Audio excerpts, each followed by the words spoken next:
What's up, Waffle? Good to see you. Danny Screw, Tobias, Riley Grant. Welcome, everybody.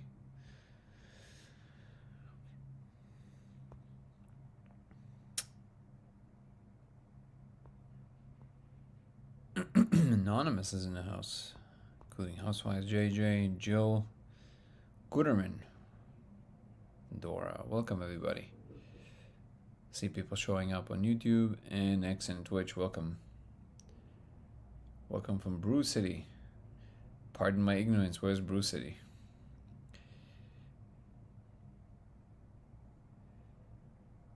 I'm your celebrity crush. Well, I'm honored, Betty. Appreciate you. I don't think I've ever been a celebrity crush before, so it's a new level for me.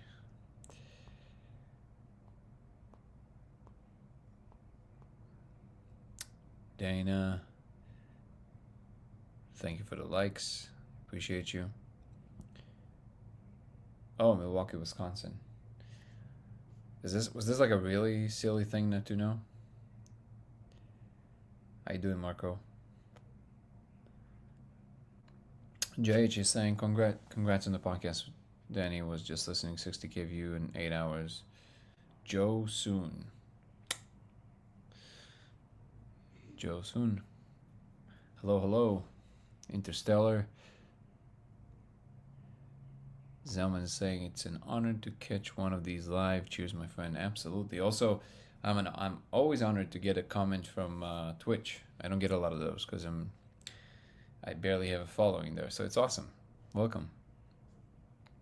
Sharp Accidental saying good morning. Do you remember some of the melodies from the Frog Show? I wish I would. You know what? And then yeah, I wish I would. That would be great. Somebody commented I saw on the Danny Jones podcast. Somebody said I just want to book classes with the Frog, which I thought was very funny. I think I may have hurt my eyes with a 10 milliwatts laser. I'm sorry to hear that. That's why I always say please never use above 5 milliwatts. What specifically happened? Did you look at the projection for too long, or hello from the toilet? Well, I'm pretty sure you're not alone. What's up, random person? Listen to the Danny Jones podcast. Well, I'm glad that you. Yeah. I'm assuming a lot of people are going to be from the Danny Jones podcast. Thank you, Love of Whittles. Good to see you. It was a great conversation this morning. Best advice in 100 characters. Ooh, that's a challenge. What's up, Daniel? Maybe the harmonics were a way to get in contact since everything is vibration. Maybe. I think it was more communicating what I said, which is like, look, you don't know how to do this. I'm telling you how to do this. I'm real. Nico, how are you, brother? Good to see you. Thank you, Kirstib. I love it, man. Thank you. Just a reflection of light. I think, tell me what, to be honest. What's up, Raiden? Welcome to be as a new member. Just a quick thing. Let's see. It doesn't allow me to do that for some reason. Woohoo, new member. Welcome, welcome. If you don't mind, I don't want to single you out. Email me right away to lasersimulationx@gmail.com and tell me that you were a new member. I'm trying to figure out how to streamline this, but in the meanwhile, I'm making a list on the side so I know to send everybody an invite and all of that good stuff. Simulationx@gmail.com. In the meanwhile, today I put the first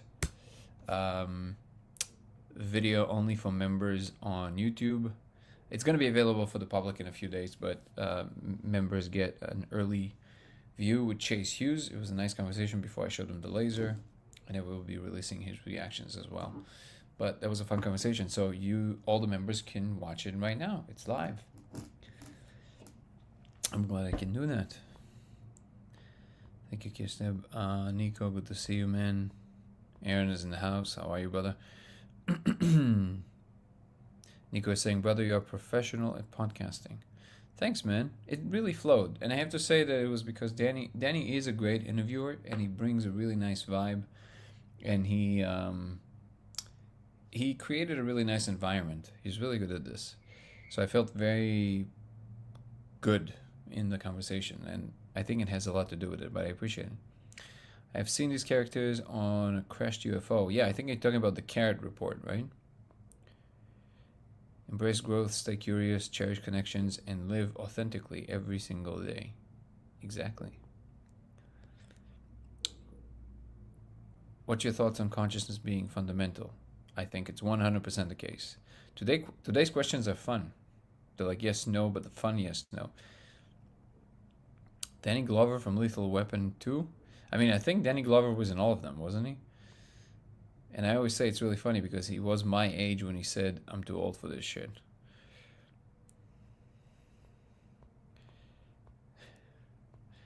Aaron here with us, the director that I mentioned in the conversation. View for Fun is asking if you can join.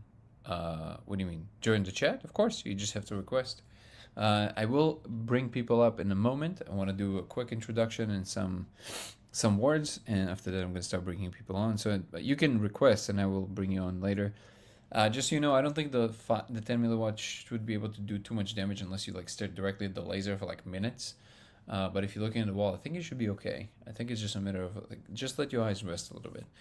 But this is what I'm saying, guys. I mean, I cannot emphasize this enough, and there's a reason why it's even emphasized on the website. Never above 5 milliwatts. Never.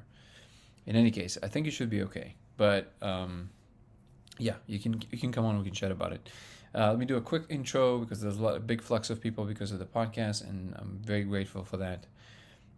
Joey Wilson, thank you for the ice cream, brother. Good to see you here. Joey is someone who I know from my parkour days, and he's still very much in the game in Universal Studios. Good to see you here, my brother. Okay, so welcome to Simulation Talk 121. This channel usually revolves around the simulation hypothesis. My name is Danny, and I'm claiming to have found actual proof that we live in a simulation. No, not philosophical, but actual proof. A few years ago, I've discovered that if you project a diffracted laser on the surface and you ingest a molecule that some people call the spirit molecule, you will see code running in surfaces. This observation, thank you, Kirstib. How do you pronounce this? Kirstib? If you ingest the spirit molecule while the laser is projected on the wall, you will see code running in surfaces. This observation has now been substantiated over 1,000 times worldwide and connected me with some leading researchers in the field as well as very interesting individuals. And we meet here every single day and we discuss the experiment, the discovery, as well as implications, the growth of the project, but also science in general, religion, spirituality, God, whatever comes to mind, we talk about it. If it's important to us, we talk about it. Do I still do communication with the frog dude? No, but I'm in communication all the time with the simulators when I go to the space. What quantity of spirit molecule? All the questions have to do with the exact details of the experiment you can find on codeofreality.com. I'm going to put it on YouTube and I'll do it here one time. Codeofreality.com. This should be your website for everything. It has the laser parts that you need, the protocol. You can source the laser parts from wherever you want. Just make sure that the specs are the same. Just copy paste the specs. Let me put it here real quick. And you have my email there that is listed, and you can always email me. And to everybody on TikTok that want to check out the longer format videos, you can check out my YouTube channel, which is Dango Thoughts. DANGO Thoughts. Let me put this here. Codeofreality.com. And let me see if I can pin this. How do you pin comments? I don't even know. Pin this comment. Boom. Alright, so this comment is now always on the top, I guess. And on this website you can find, thank you for the likes, guys, I appreciate you, literally everything, including my email to contact me. Privet. What do I want to say? Yeah, over there you're going to find all the details, and you can ask me a bunch of questions. Appreciate your likes, guys. I wanted to say something. I forgot what it was. What did I start saying?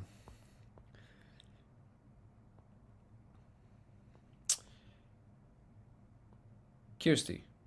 Oh, okay. Oh, I guess it's Kirsty B. Got it. So all of these questions should be answered in there. John Doofy He's yelling my name. I hope you're all right. Welcome, welcome. Okay, let's see what we got here. Oh, one final thing. So yeah, if you want to check out my longer format videos, it's Dango Thoughts on YouTube. It's Goller Danny on X, which is the opposite of Danny Goller on TikTok and Instagram. And I've added a members program on YouTube that includes personal Zoom calls with me. It includes personal lives on a weekly basis. Is going to start happening this week. Actually, I need to figure out the day because I need to talk to the community members. Still dialing that in. And but we're gonna have like a regular time for it, and then I'll find a slot for that. And then it will also include early releases of episodes, just like the one that I just released with Chase, as well as extra content from my personal life that doesn't exist anywhere else, and more things to come that I'm working on at the moment. I was saying привет. What's up, Lindsay? Good to see you. Let's see what we got on YouTube.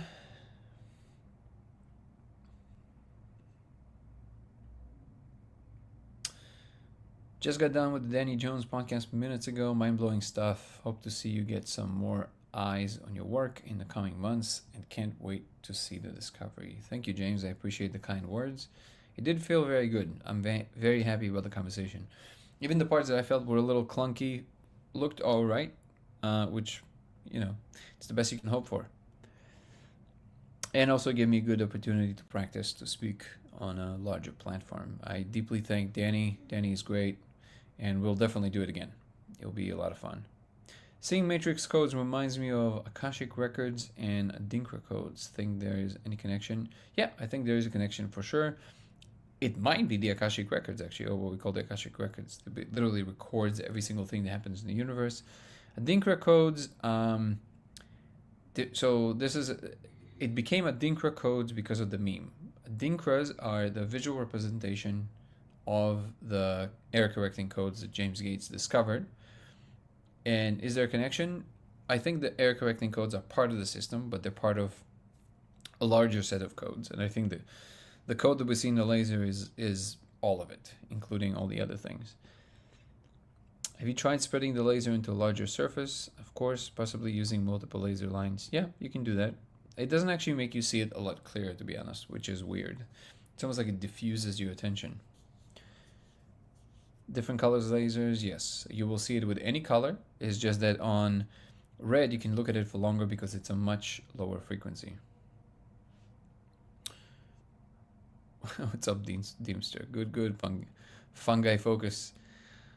Patrick is saying, have you thought about what advancements will come in your technique? Like what's next with what you have found? Absolutely, the next step is to try and induce some physical change to the code by playing with all kinds of elements, powerful magnetic fields, projecting to different materials, and all kinds of other fun techniques that we're going to be capturing in the films as well. So this will be my focus in the year or two to come. Just saw your podcast with Danny Jones. Profound. Thank you, Mercury. I appreciate that. Fantastic interview today. I resonated with much of what you said throughout. Great work. Thank you so much. Wow, today's such a positive vibe. Thank you. Protocol video answers so much. What do you mean by that? You mean the one that I released, the protocol video that I released?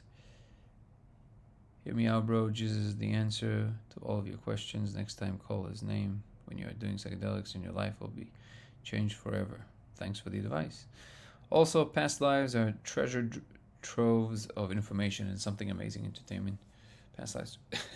Past live streams on YouTube. Now that would be something.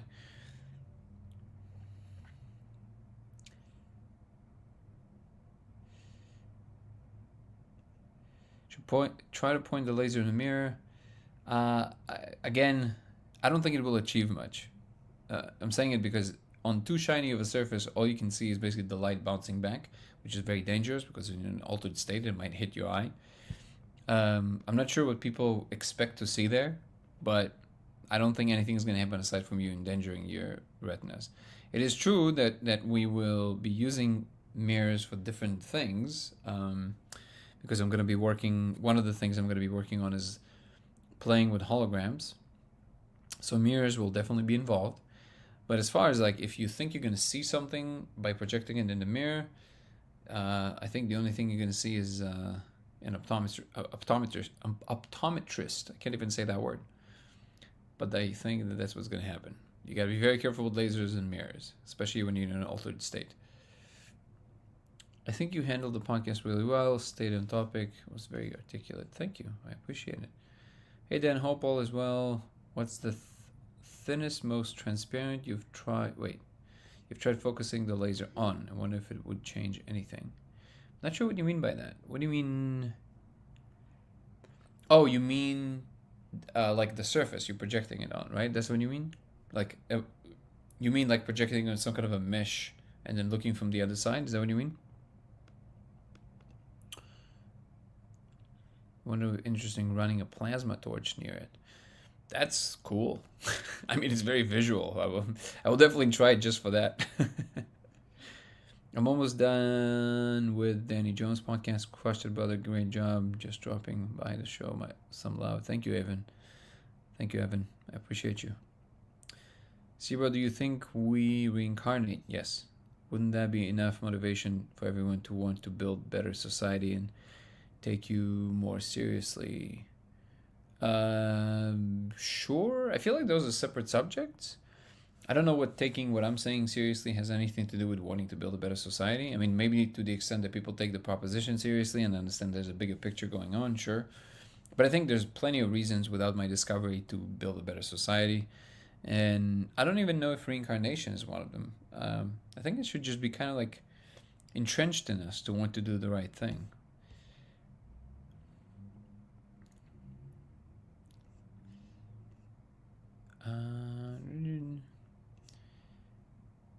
Thank you, Cyrus. Comments from X and Twitch always excite me because I don't get a lot of those. I'm gonna address TikTok in a moment, guys. Thank you so much for the likes. I appreciate you. Also across all the other platforms, YouTube and Twitch and X, if you guys can hit the like button, it definitely helps the algorithm. I appreciate that. And let me put the website here as well. codeofreality.com. This should be the address. There we go. Let me go here.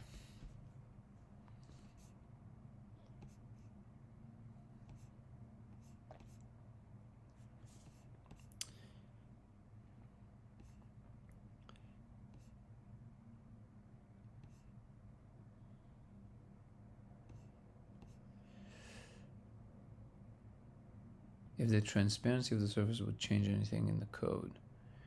No, it doesn't appear that way. So it's basically kind of like, it's just then the light just goes through it. That's all. It's an interesting question, but no, I projected it to different screens and things like this. It doesn't seem to be doing anything.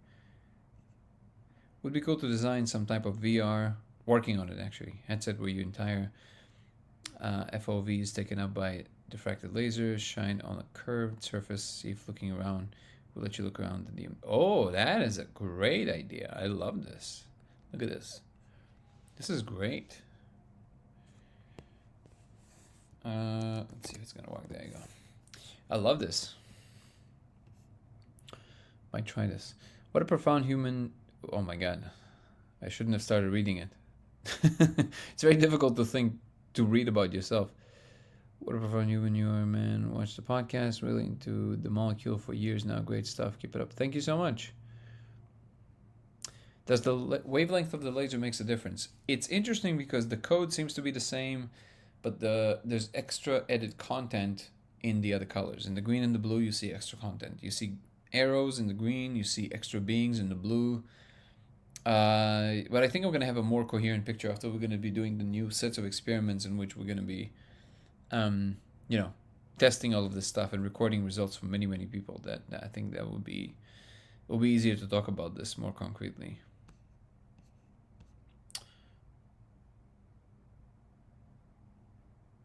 Just watched you on Danny. Fascinating, especially at the end. Got real there. Much love and respect. Thank you, Stephen. Yeah, I really liked the way we ended the podcast. It was kind of perfect because it gave me the opportunity to kind of talk about the deeper things about life that I think are important. I was really happy with the podcast. Truly, it was incredible opportunity, and I'm very grateful for Danny for having me on. Hit me up if you're ever in. Amen. Cool. Yeah. I mean, again, I'm always down to meet with people. Um, for all this stuff, you should definitely always email me because it will make it easier to keep communication going. Let me go back to this.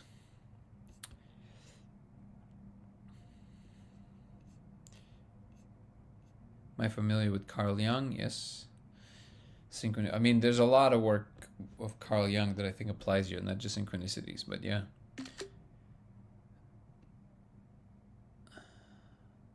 I get through muscle testing. The alphabet of the core has 32 glyphs and works in physical densities 2 to 6 here on Earth and elsewhere, but not everywhere, and not outside of this universe. 5th of 20. Sorry, that's over my head. I wish I could understand what you're saying. Did I see the console when I took Aya? When I took Aya, it was before all of the stuff started happening to me, so no. But I'm pretty sure that now I will.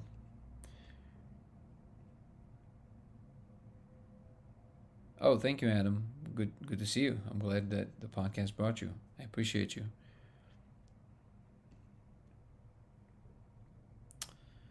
Danny's protocol video is very informative. The other episodes of this chat are very informational too. Thank you. Oh, I see that. Have I done? Oh, I thought you were asking me if I've done the molecule before. I'm like,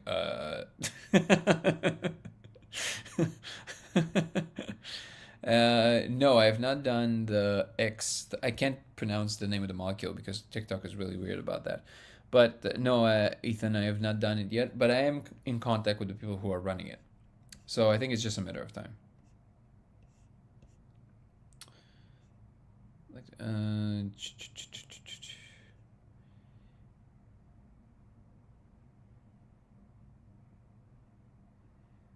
Jesus is the reincarnate of Muhammad. I think you got it backwards a little bit, if at all.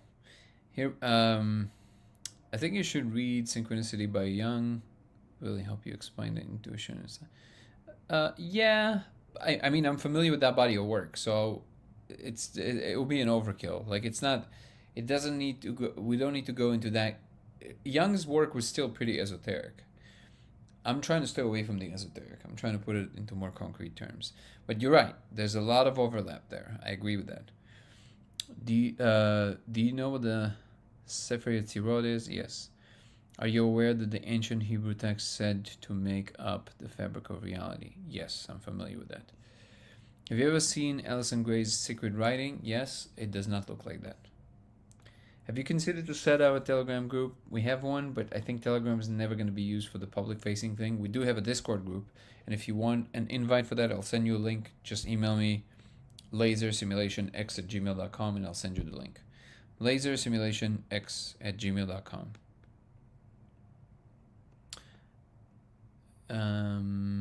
Could you capture light bouncing back off the character's code? A hologram basically express the sheet to the laser bouncing back. I wonder if you could capture it and see it with no laser. Yeah, that's one of the things I'm going to be trying with the experimentation. So great question, actually. Even though I'm saying that the code is everywhere, so it's not like the code is just in the wall. It's also in the sheet itself that you're trying to capture because it is matter.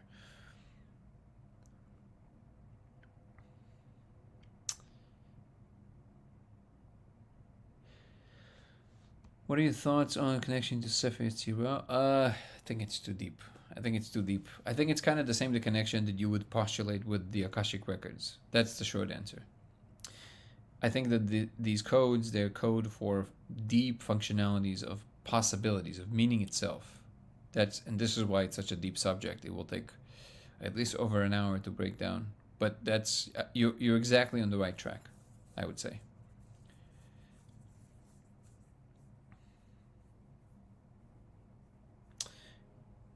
I was curious if the code taken on a fractal pattern at all. Yeah, it definitely has a fractal pattern. Adam is saying, have you thought about a term like computational ether to describe the space the code is coming from? That's a cool term. Maybe somebody told me before that I really need to create a language around this. I have some resistance to this because I do, I'm sure some of you are familiar with Ken Wilber's work. One of the reasons that I could never connect to his work was because he made up a whole language. I feel like it's unnecessary. I think the English language is great, and I think a lot can be expressed in it. So to make up a whole language feels suspicious to me. That being said, it just feels like you're trying to confuse people. You know what I mean? It's not like there are no words that can describe what he's talking about. For some reason, he chooses other words, right? It just seems pretentious to me. So I'm really trying not to do that. Sometimes I make up a word that I think fit the profile better than anything else. But the words, if I make up a word, I make sure that the word really communicates what it is without me needing to explain anything. For example, I call the most basic unit of consciousness inness. INNS or INNES. I never thought about how to spell it, but the point of it is that it's like the most basic fundamental unit of this quality of in, like this versus that, right? So words like that makes sense because proto-consciousness, things like this, it's too charged. But for the most part, the English language is good enough. Again, I'm saying this because somebody already told me this before, that I should probably maybe interact with some concepts and give them some names. Maybe this is a good reminder. Maybe I will make some terms for these, for these things, because in some cases it might be powerful to do. I just feel like if you do it too much, it just becomes pretentious. But I appreciate the comment. Computational ether is cool. I like the term. Maybe I'll adopt it, and if so, I'll definitely give you the credit for this. Which, by the way, if you don't mind, if you don't feel that it's too silly for this, if you can email me and tell me you were the one that came up with computational ether, so if I ever use it, I'll make sure to always mention who came up with that. Oh yeah, I should put it on the YouTube. Okay, let me put this. You guys are so right. I'm just, man, I'm just catching up. I mean, it's a good thing. I'm deeply grateful for everything, but I just need to learn how to be more on top of this. And people already told me this many times, and I still haven't done it. You're right. I should put it on just my YouTube channel. Put all the social on YouTube channel. Let's say Discord. Right? What else? Instagram, TikTok, and what else we got? We have the Patreon there. Oh, and X. Okay, there you go. We have 4 things. If you guys think of anything else, let me know. Yeah, very soon I'm gonna need to. The second I have any kind of budget that is just coming, from a generous donor, I will definitely hire some people to do this in a better way.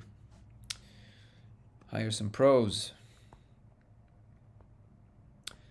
What are we doing, Nick? We're proving that we're living in a simulation. Don is saying, it is interesting the code has symbols not in English language. Yeah, I think it seems, it feels like a universal language. I could write a book. Something I'm working on. Not actively towards being a book, but I'm writing a series of essays. And every time, again, it's a time thing. Like, because I'm not in the habit of writing all the time, I actually really enjoy writing. But because I'm not in the habit of writing all the time, one of the hardest things in writing is to finish a piece. Well, I think it's the hardest thing in anything. So I tend to just kind of like, they kind of trail off. And then I have a million things to do and I just forget about it. So I just need to be better about it. Maybe I can start with a Substack and maybe write something that would, I feel like people really want to know. Actually, this is a great opportunity to ask. Do you guys want to tell me what would be one subject matter that you would want me to write a piece about, like in a Substack?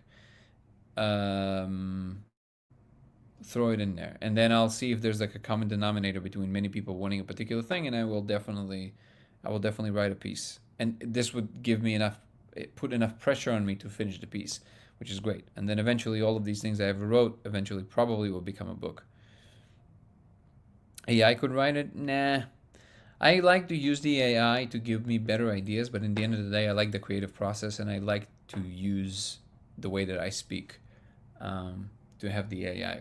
Like if you're doing like a weekly thing, sure, but I do feel that something there is being lost. I'm not against it at all. I think if you like writing, it's fun to see something that you've done that touches people.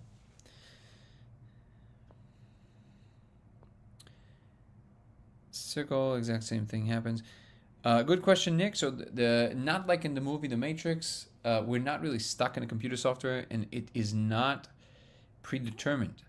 In other words, the simulation is only of the environment itself. A philosopher friend of mine once suggested that maybe I should change the word to simulacrum, which maybe he's right, but I feel like less people understand what simulacrum is, so it grabs less attention and it confuses the terms, I feel.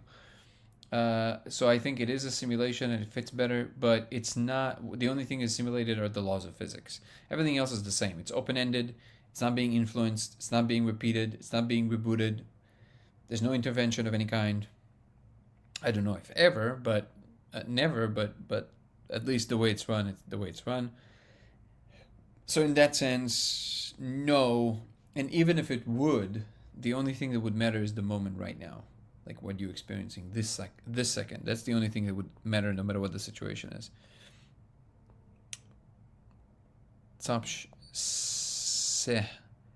Sehmina, how are you? I feel great energy coming from your direction. So thank you for being here.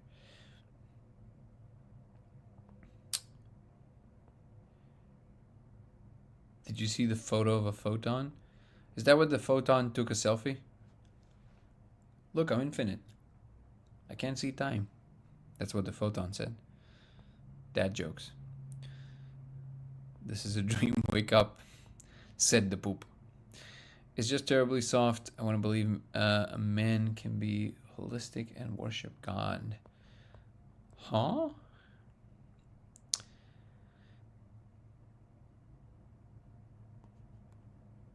I'm trying to go through the TikTok comments and see if there's a common denominator. On the skin, it works as well.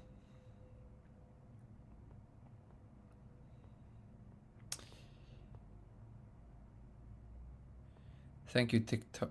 TikTok. That's a great handle. Yeah, skin works as well. I'm just now seeing these comments. Artica 333.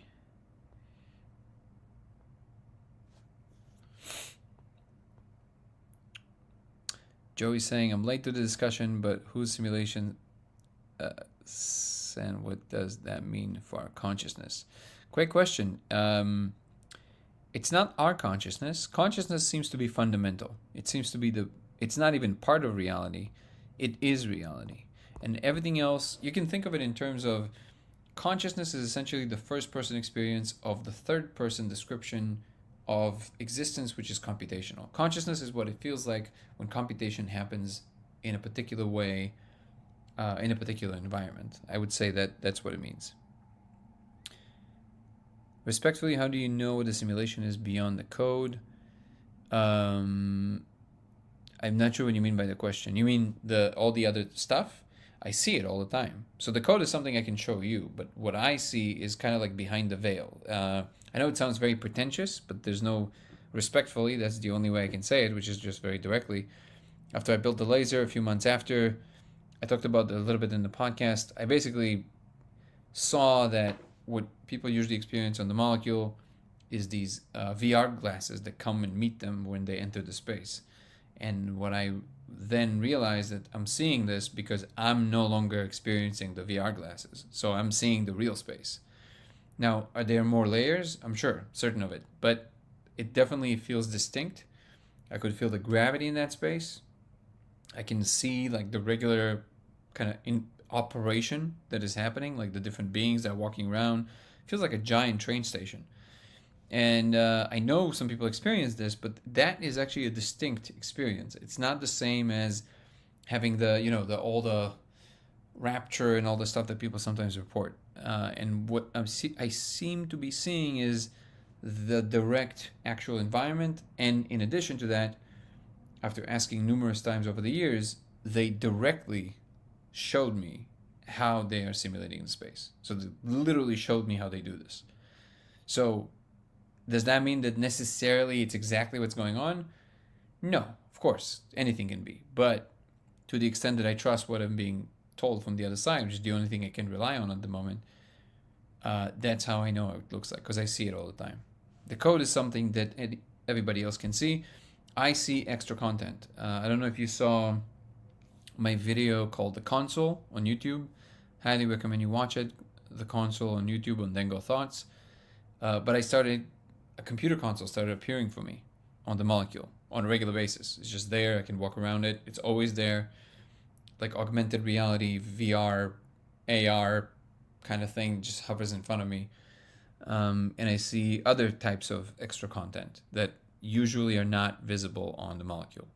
And I know that because I spoke to a lot of different psychonauts that have been doing this for 30, 40 years. And sometimes they report a similar thing that they see, like translucent objects appearing in the room. But I think basically the console is like an extreme version of that. As far as I know, there's only 2 people that I've met that have experienced something like this. So that's how I know, or that's where my conviction comes from. Good to see you, KCR.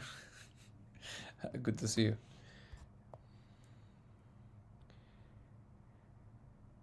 Intervention requires accessance. I have built many lasers.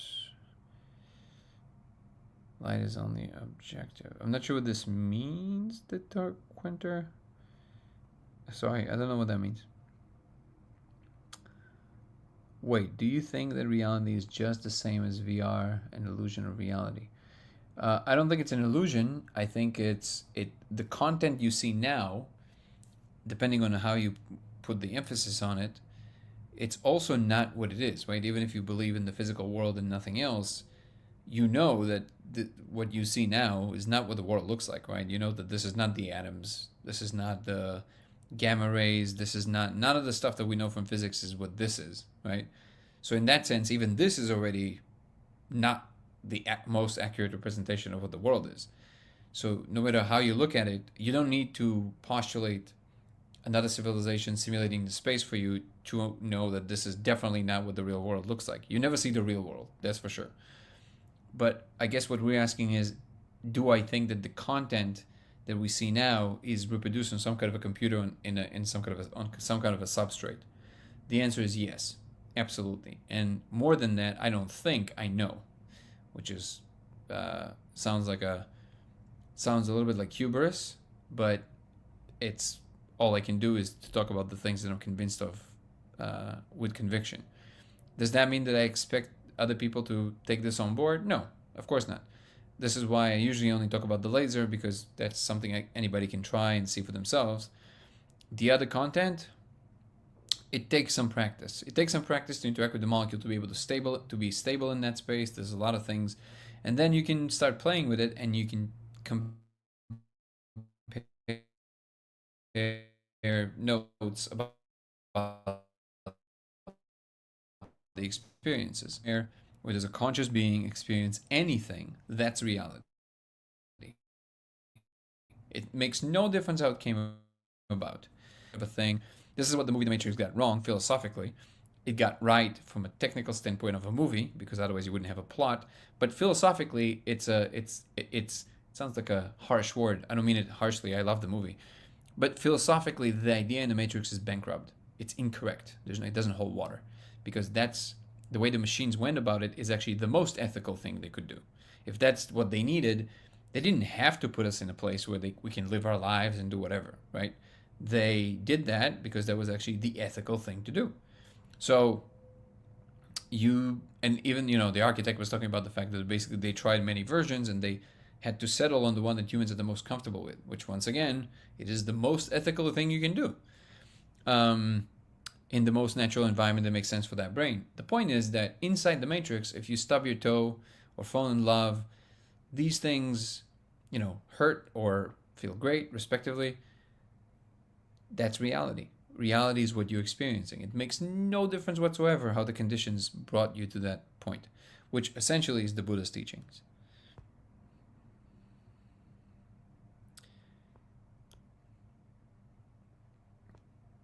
You have felt betrayed. On the podcast, you're talking about Aya tapping into human channel. Can you talk about channels? Yes, that's a great question. In the podcast, I said that, can I define infinity? No. we can talk about it mathematically, but define it intuitively, it would be impossible, I think.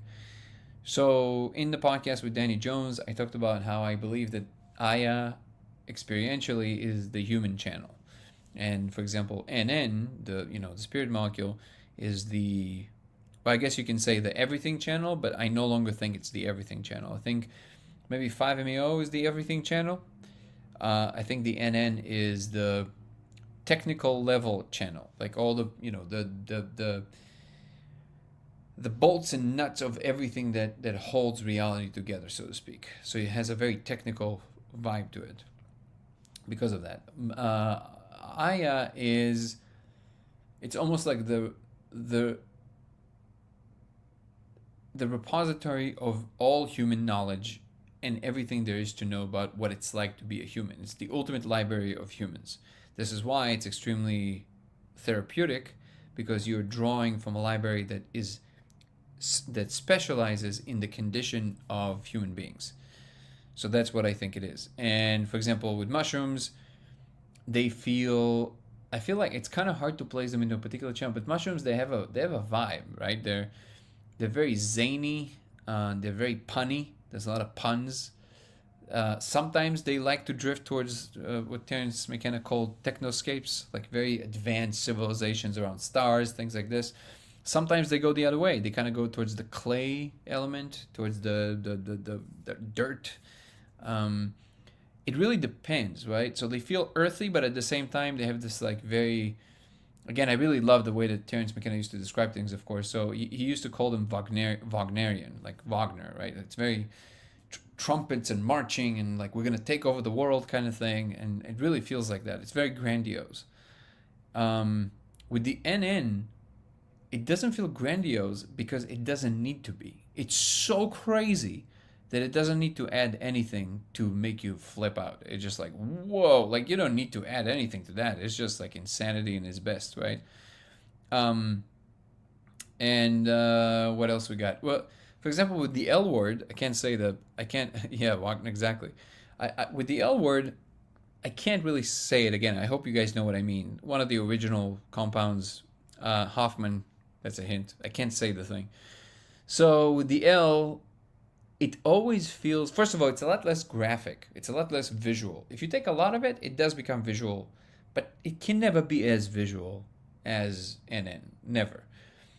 But the visuals themselves, they're a lot more space-like. They're a lot more slick. They're kind of like spaceship future, futuristic Tokyo. It's very light-oriented. It's very kind of like, and actually, funny enough, 5-MeO, if you do see some visuals, they tend to be more, to me, of the L flavor than the NN flavor. And I know that there's a very broad spectrum of the types of things you can experience on that, but I think that it falls more within the purview of that. And I feel like that, I always compare them. I feel like if NN is the management company, that 5-MeO is basically the architect. It's kind of like you really can't even match anything with anything else. So I would say these are the main channels. L is very like Tokyo in a video game for me. Yep, that's exactly what I'm saying. Kind of like one of these like futuristic anime, like very slick. With mushrooms, it's not like that. Mushrooms is more like earthy. It's more like like the essence of the thing, right? The trees breathing, the dirt becomes like there's an essence to it. It's like an essence molecule. But at the same time, it can definitely drift into, again, technoscapes, like super advanced civilizations, the destiny of the species. It's this like very bum bum bum bum bum, that kind of thing, With NN, it's just, if you've never done it before, I think the thing that hits people the most is how fast it is. It's just nobody expects anything to come on this fast. Within 30 seconds, it just goes like everything just.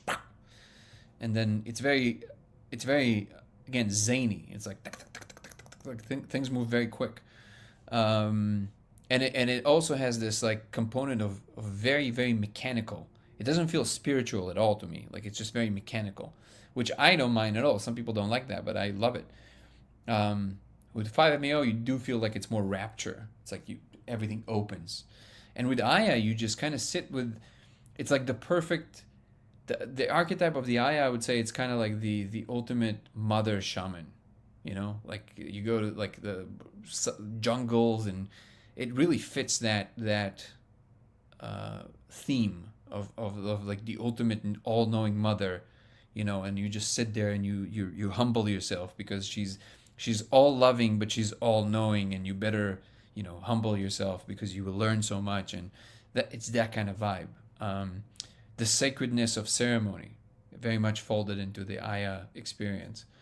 And I did have an experience on Aya where I saw that she basically taught me that this is a conversation. Even though she knows a lot more about all of us, she is also learning about us through me.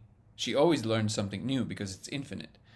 So in that sense, I learned that was for me kind of the birth of responsibility. It felt like I was understanding something in terms of what is my role to play. I'm not just sitting there receiving information, which is what I thought was going on. She showed me that no, like what you do also, thank you, Nico, I appreciate it. What you do also informs me of what else is possible for humans. So we have a role to play. I hope this helps. It seems from the gifts that it does. So thank you.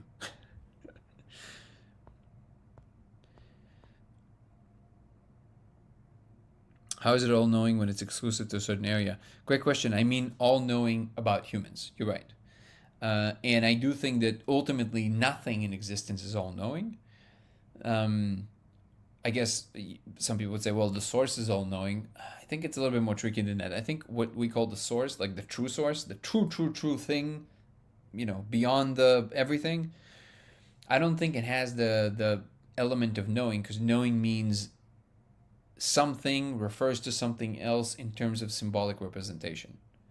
And I think if it is truly the source, it would not have that. It would just be everything, or it would be the thing from which everything else emanates. So it never needs a symbolic representation. It is the pure totality of the all, of the actual essence of the all, the experiential essence of everything that there is and can be. In that sense, it never needs a translation to symbols, not to itself or to anything else. And also, it does not have an external environment, which is unfathomable to us. So if you think about it, the reason that you have any kind of idea of what it's like to be you is because you have differentiated with what's not you. So the reason it kind of feels like something is because you are something in relationship to something else. There's an external environment, and these outward pointing vectors imply that there's something in the middle. But if you look closely, you know this from meditation, you all of a sudden realize there's nothing in the middle. And that is the truth of the all. Because the source would not have this external environment by definition. If it fits the criteria of what the source would be, it wouldn't have anything outside of it. And therefore, it does not have this outward pointing vector. There's nothing to point to. And because of that, there's no implication that anything is in the middle, so it would not have a self-reference. And therefore, it would not have any need to represent something for anything or anyone, because it is the all. So I know it sounds convoluted and it's almost like a language game, but I made it very concretely. Like from a very technical standpoint, it would not have the all-knowing quality because it is the all. It does not need to know the all. Does that make sense? So anything out under that might be almost all-knowing, but it will never be all-knowing. And I think it's also one of the conundrums. It's almost like even God is missing one piece of information, which is why everything exists. And that's the mindfuck.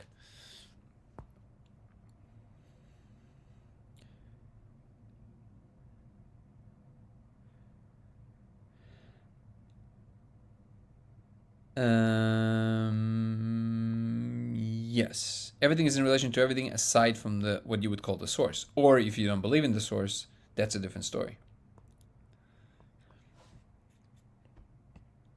And also I'm proposing that actually there is a channel along which things are only in relationship to themselves, and I call this the essence channel. I've had this thought actually on Aya when I saw this red cloth. And then, just like on many other psychedelics, of course, I saw that the redness of the cloth was redder. But then I had the thought, I mean, obviously I've seen this many times before on mushrooms and other things, but then I thought, what does that mean? Like, why is it redder? because I know there's no more light coming in right now, and I know there's no, as far as I know, it's not influencing anything on my retina. It's not adding anything, right? So why is it redder? Like, why is it so much more vibrant? But it's not just more vibrant. Vibrant is just the end result of what you see in the color itself. But it's more than that. It's redder. There's more of what red is available for my perception. And then I thought about it. I was like, what if it's redder? Because what these compounds do is that they're basically like meaning aperture. So they expand the aperture of how much meaning you can take at once. And what I mean by that, it's a contentious term, obviously, but you take in more of what it is, the essence of that thing. So what if it was redder? Because I'm now perceiving more of what red is and its most fundamental essence. Not the descriptive part about it, like what wavelengths and all that stuff, but what is the experience of red more in its totality. So that's why it's redder, because it immediately informs your eyes and all your senses and your understanding of what it means to be red, right? The metaphorical relationship of it to everything else, to itself, to all of that. And this is also why it will explain why you see so many deeper connections on these things, because you see deeper into what things are. When you look at a person, you see them in a more true light of what they really are. And I believe that everything is like this. So if you accept that that's possible, what I'm saying right now, doesn't mean you do, but if you do, then it would imply that you have a continuum of many things, and along this channel of the essence, channel of meaning, you're going to have the relationship to the self and nothing else. And the ultimate channel, the ultimate essential channel, would be the thing that is only in relationship to itself from the beginning to the end, from alpha to the omega, which would be God. So God is the ultimate thing that is only in relationship to itself, and everything else arranges itself around it, like the spine of existence, basically.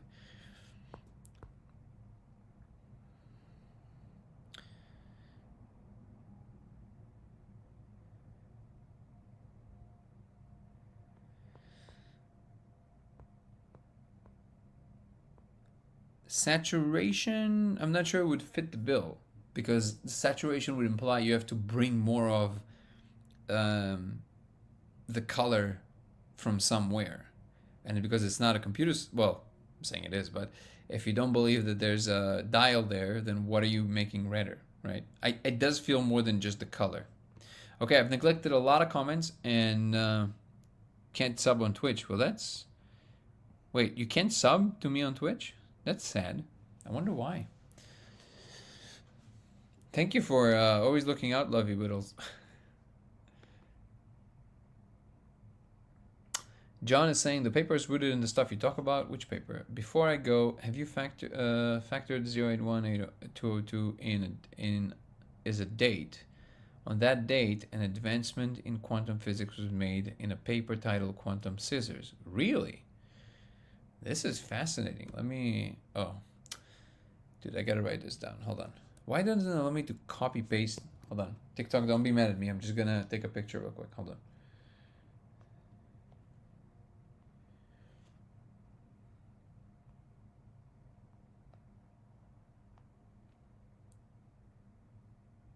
We're back. Awesome.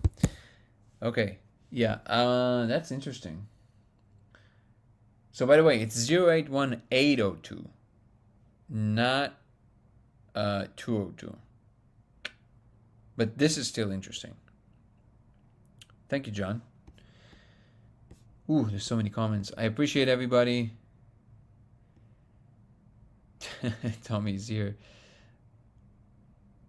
No, I'm not Twitch. I'm on TikTok. I was just talking, really ranting for a while.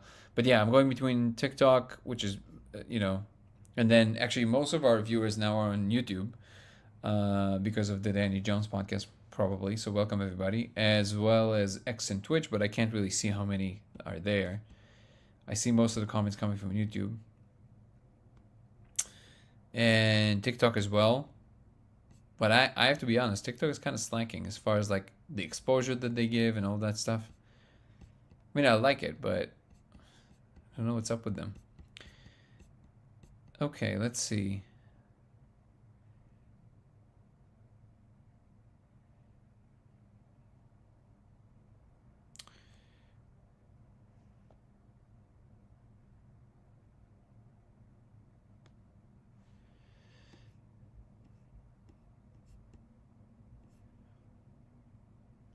Oh, thank you, Nico. I appreciate you, man. You giving the gift so it will give exposure. Yeah, if you guys want to give also some likes, I would appreciate it. That will definitely help the algorithm. Same goes for all the other platforms, YouTube and Twitch and X. Patrick is saying something very important. He's asking, are you prepared to get bombarded by people who may not have a good grasp on their mental health? It seems like you were sometimes shy about your experiences as to not come off as one of those people. I'm not so worried about so I think I understood your question in a different way. The second part of your question is simply not correct. I'm not really worried about that part. I'm speaking from a very, real place, and that's all I can do. And I think that most people that have some grasp on some things in the world, including technical things, understand that I'm speaking from some understanding to some degree. So I'm not really worried about that. Actually, not at all. But to the first part, which is bombarded by people who may not have a good grasp on mental health, that will always be the case no matter what you get known for. That's just how it is, right? The second you have enough attention on you, a percentage of these people will be not have a good grasp on their mental health. What's interesting is that to some degree, and not in all cases, of course, but to some degree, I actually see where some of these people are coming from. And I do think that in some situations, it's basically that they truly see something, they just don't have the map. They don't have the map, and they're also being told by society that they're crazy, which isn't helping at all, because now they feel unsafe, and it creates a lot of anxiety, and it creates a lot of separation. And all they really need is to feel true love. Now, I'm not saying that I necessarily know how to provide that love in real time, but I did notice that when you do that, it softens their attitude in general. And in fact, I'll tell you something interesting. Hold on, my voice is cracking, some of you. I just watched a compilation of Ross from Friends voice cracking up compilation. It was hilarious, and now it's happening to me. It's amazing. What I have noticed is that some people, when they're really saying outlandish shit, like they're really saying crazy things, again, not in all cases, but very often, a lot of times they say it because at that point, they said enough of their stuff, because they're just talking. They're just talking about what matters to them. And because most people refer to them as crazies, and then most people kind of see them as that, they see it in other people's eyes, they just lean into it. They're just like, fuck it, like, what do I have to lose? So they just plow through. They just go full on, full throttle, no attention to the listener, just go full force, right? We know what we're talking about, right? So even without schizophrenia, there's like a lot of disorders that just have to do with just like, you just plow through. You just say things, you don't notice that there's a listener there. And what I've noticed is that if you can, in that instance, have compassion towards the fact that they just want to be heard and be loved like everybody else, if you truly can emanate that, and it's not always easy, but if you can do that, you'll see something shifts. They actually stop being crazy. They actually, in that instance, they're like, oh, like if you take them, like you let them speak, you let them finish saying what they're saying. This is by the way given if you have a conversation with them. Not text is almost impossible to do because it's just there's too many layers of separation. But if you on the phone or in a conversation, you let them express that first thrust, and then you ask them a serious question about what they just said. You'll be surprised how often they go, oh, they almost look like their face just changes to normal. They're like, because they never got to this point. They never got to the point where they said something and the response wasn't rolling somebody's eyes or walking away or anything. They didn't anticipate being taken seriously. So then now they're forced to think about it. They're like, oh, and then they, now this is a great opportunity to kind of bring them into like, oh, like, okay, I'm listening. I'm seeing you, and they interpret that as love because they're being taken into account. And I'm claiming that very often, and probably in a lot of cases, this would do a lot more to help their mental health than 99% of the stuff that we're doing in the system, which is medicating them and all that stuff because we don't want to deal with them. But the second that you start making, because I'm claiming that aside from the maybe real disorder that somebody might have about like how they, process information, the real disorder is emotional, and that disorder has to do with the fact that they feel uh, isolated from society. They feel alone. That's the thing that messes them up. Again, I'm not claiming some kind of a ability to always deliver on that point, but I have noticed that this shift can happen in people, and in real time. It's kind of wild. So, anyways, it doesn't mean that it will always work, but if you have the emotional wherewithal in that moment, I say go for it. Try it. Yeah, you'll be surprised. And if we all can lend an ear and make some people who sound a little bit like too on it feel like they're being seen, I think we'll do a lot more to solve a lot of these issues than we realize. So I hope this answers. Okay, let me see what we got.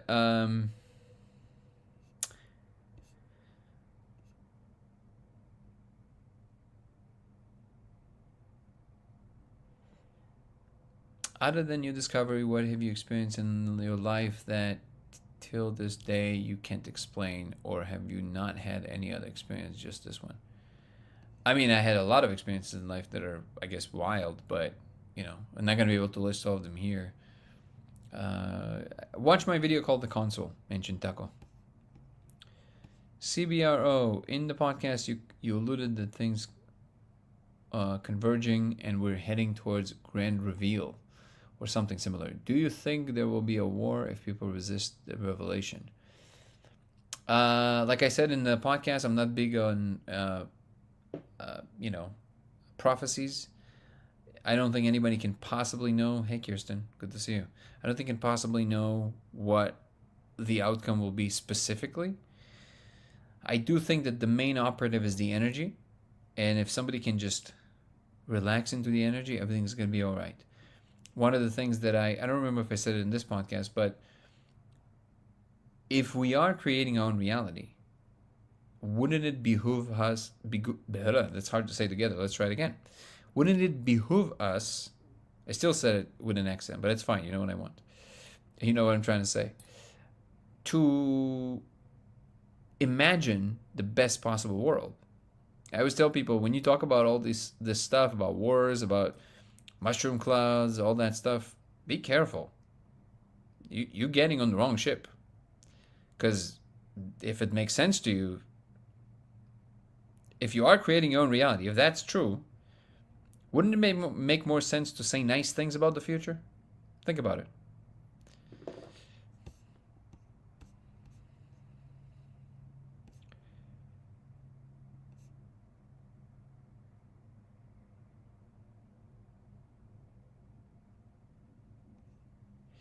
Did you know that there are other languages which can say more than the English one? I noticed this because I am from Germany. As you do know, Germany is watching. Listen, if I wouldn't know what you're referring to as far as like the podcast that is coming up, Germany is watching, sounds like a very threatening sentence. um, but well, yeah, sure. I mean, I speak Russian as well. I'm trilingual, and Russian is a much richer language. But I've discovered this the more I started speaking English, and I really fell in love with the language. I kind of feel like every language has like a specialty, right? They're good at certain things because different cultures have uh, other kinds of modalities, um, cultural predispensations, emotional undertones. And because of that, these languages specialize in something else. Like I can tell you that in Russia, for example, because I guess the leading emotion in Russia is sadness. Sadness is the leading emotion of kind of like the Russian culture. Now, some of the younger generation might disagree because it doesn't mean that all Russians are sad. It obviously there's a lot of there's as many Russians as there are types of Russians as there are types of any kind of people everywhere. But the culture I would claim is based on it runs on sadness. and it's not necessarily a bad thing because because the different shades of sadness, it has like, melancholy, there's like different shades, and a lot of it is nostalgic. It's a very slow energy, so it's very deep. This is why a lot of deep thinkers in Russia, because it's very slow. So like there's when you read Dostoevsky and when you read Tolstoy, these are very deep and profound ideas expressed in a very like, there's this gravitas to them, and I think it's because it sinks deep. It's sadness. So this is why Russian, I think, specializes in articulating very sophisticated philosophical ideas, almost like a piano, like it's like art, right? Especially in the literature. With English, I feel like English is like a race car. You can do so much. You can make so many sharp turns, and even the way it's animated, right? Like if you the mannerisms of English, they're very like round round round round. It's very fast. I love it. It's amazing. And if you know how to use the language well, you know, this is, like if you listen to Terence McKenna or Sam Harris or Alan Watts, I think aside from the fact that they're great speakers, it's the fact that they're speaking English that lends itself to this like both playful but mature, and at the same time it's slick, and it can be very profound, but it can be very playful. It can be there's so many, and again you can make a lot of comparisons, of course, but I do think that these are different cultural undertones that are playing into that. Now I don't know what you would say about the American.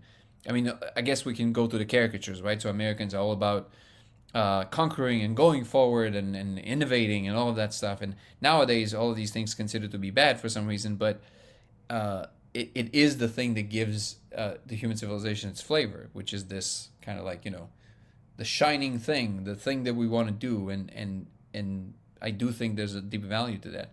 In Germany, I'm not so sure. I mean, I guess the caricature version of that would be what? Cleanliness, order, right? Things have to be in place. But I don't speak German, so I can't really speak to the language. So, in other words, I do agree with you that different languages can express certain things better. I think it's just what kind of a thing, and then I do think that yeah, some languages are better to be used for particular things. If we can create like an ultimate language, the way that I would think about it is, uh, I've envisioned this one time that maybe we can eventually build like, a language will evolve that is so sophisticated that not only even like, so it will be so sophisticated that it would be able to teach itself to you as it's spoken. So if you would hear it, even if you've never heard it before, because it's so close to the meaning itself. So you know how basically how language works is that you have like this, I call it the inner wiggle. You have like a field of some kind of a jittery thing that is animating you throughout the day, creating all your behavior. And when you want to speak, it gets excited to certain degrees, and then these wiggles, they move these dials in your brain where it creates an impulse to speak. And then according to the language you speak, it's being translated to these symbols in that language, the words, and being translated to mouth noise, mouth movements that then create pressure in the air, but then go to the ear cerebellum, and then somebody's decoding the language, and then they get the meaning. But what if you can get close to the meaning directly? So what if you can get words? You know how there are certain words that sound exactly what they meant to denote. I forget the word for it. Somebody's probably going to put it in the chat. So imagine a language that is so good at this that all the words in it sound exactly like the thing they're denoting. Imagine that. So basically, even if you never heard the language before, when somebody speaks it, you're like, oh, I kind of get what they're saying, and then it will take you very quickly to understand exactly how to say it, right? And then it will be so sophisticated that even if even if an event or an object or anything that never existed before, but you need a new word for it, the language is so universal and so sophisticated that you would come up with a word for it on the fly from the way that the language is constructed, and the listener will know what you mean right away. I would say that's the ultimate language. That's like, it's a symbolic representation that does not require any buffering time for anybody to kind of upload it into their experience. They can just speak it if they know the rules of the language. I know it sounds super out there and esoteric and everything, but I really like this idea. And Kirsten is saying that her daughter Sivan saying that that's exactly what is coming. So, and her daughter is very enlightened. So, I would take that as a yes. Oh, and Kirsten is trying to come on. I didn't see this. Hold on. Hey, How are you? good. Well, I was just gonna say, when she talks about her light language, that's what she says. Like, she creates people who can see things can see her creating structures and stuff with it, like physical structures. And with the molecule, you can also see her creating structures when she speaks it. And so she said that's the language of the future. That's basically what it's going to be, a version of that. Interesting. So Yeah. there you go. I guess I nailed it. Yeah. How is she doing, by the way? Amazing, amazing. And how are you Yeah. doing? Good. I just got back from Kingsport, Tennessee. I was working on a missing persons case out there, and Whoa. that was a lot, yeah, to say the least. We had cadaver dogs out there, so we were trying to look at the places that we had already picked out, and yeah, it sucked. The cadaver dog left 2 days before I got there, or like the day before I got there, and literally just like took off with the money. It was like it was sketchy, like just total. Like, who takes advantage of a family like that, you know? But it I mean, happened. there's a lot of things that when people do it, it's kind of hard to imagine when Yeah. that's happening, right? But so yeah, so but then something really cool happened. We had a guy with a drone who had it's like a $10,000 drone that has a ground penetrating lidar, right? And one of the spots that Kelly, the magical medium, and I saw, like we worked on it together. That he went to that spot and he was doing his drone thing, right? And all of a sudden, he said, like, he called us right afterwards. Dude, I fucking lost control of the whole. Like, all of a sudden, the screen went blank, and then the thing like did a nosedive. And he was Whoa. like, he's like, I've worked in this field for 10 years. Like, that doesn't happen unless there's some kind of RF, like radio frequency fence, like around the area. And so then we're thinking, like, some 3-letter organization's probably already involved in it, and so they don't want anybody messing up there, because there's now 5 people have gone missing there, and Jesus. we think they might be all related. Yeah, Oh, wow. yeah, That's yeah. crazy. Wow, Yeah, that's some heavy stuff. I mean, I don't know how you. But I mean, I yeah. guess it's for a good cause. But yeah, you got to protect your energy after that kind of stuff. What do you use to reset your energy after things like this? Well, I mean, I came home and just sat in nature and just, like, just sat out there and just kind of processed stuff, and that one cracks me up. Yeah, I just sat outside. I just asked everybody to give me a little bit. I just wanted to hug Seven the moment I got home. I just wanted to put my arms around her, because being with that mom who, lost her daughter, it was just, man. So I just hugged her, and then I was like, okay, guys, give me a Dude. little bit. Like, I just got to discharge all this. And Wow, yeah, man, it's so heavy. I'm sorry to hear yeah. that you have to go through that, but thank you for doing all of this. By the way, as you were talking, you were like, I just realized that when I'm on the other channels, because the reason I went like this is because somebody on TikTok gave me a cowboy hat and a mustache.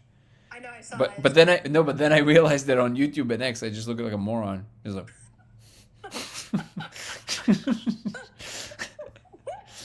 um, that's Yeah. amazing. Well, I'm so glad that you're back and you're okay, and you sound like you're very positive about it.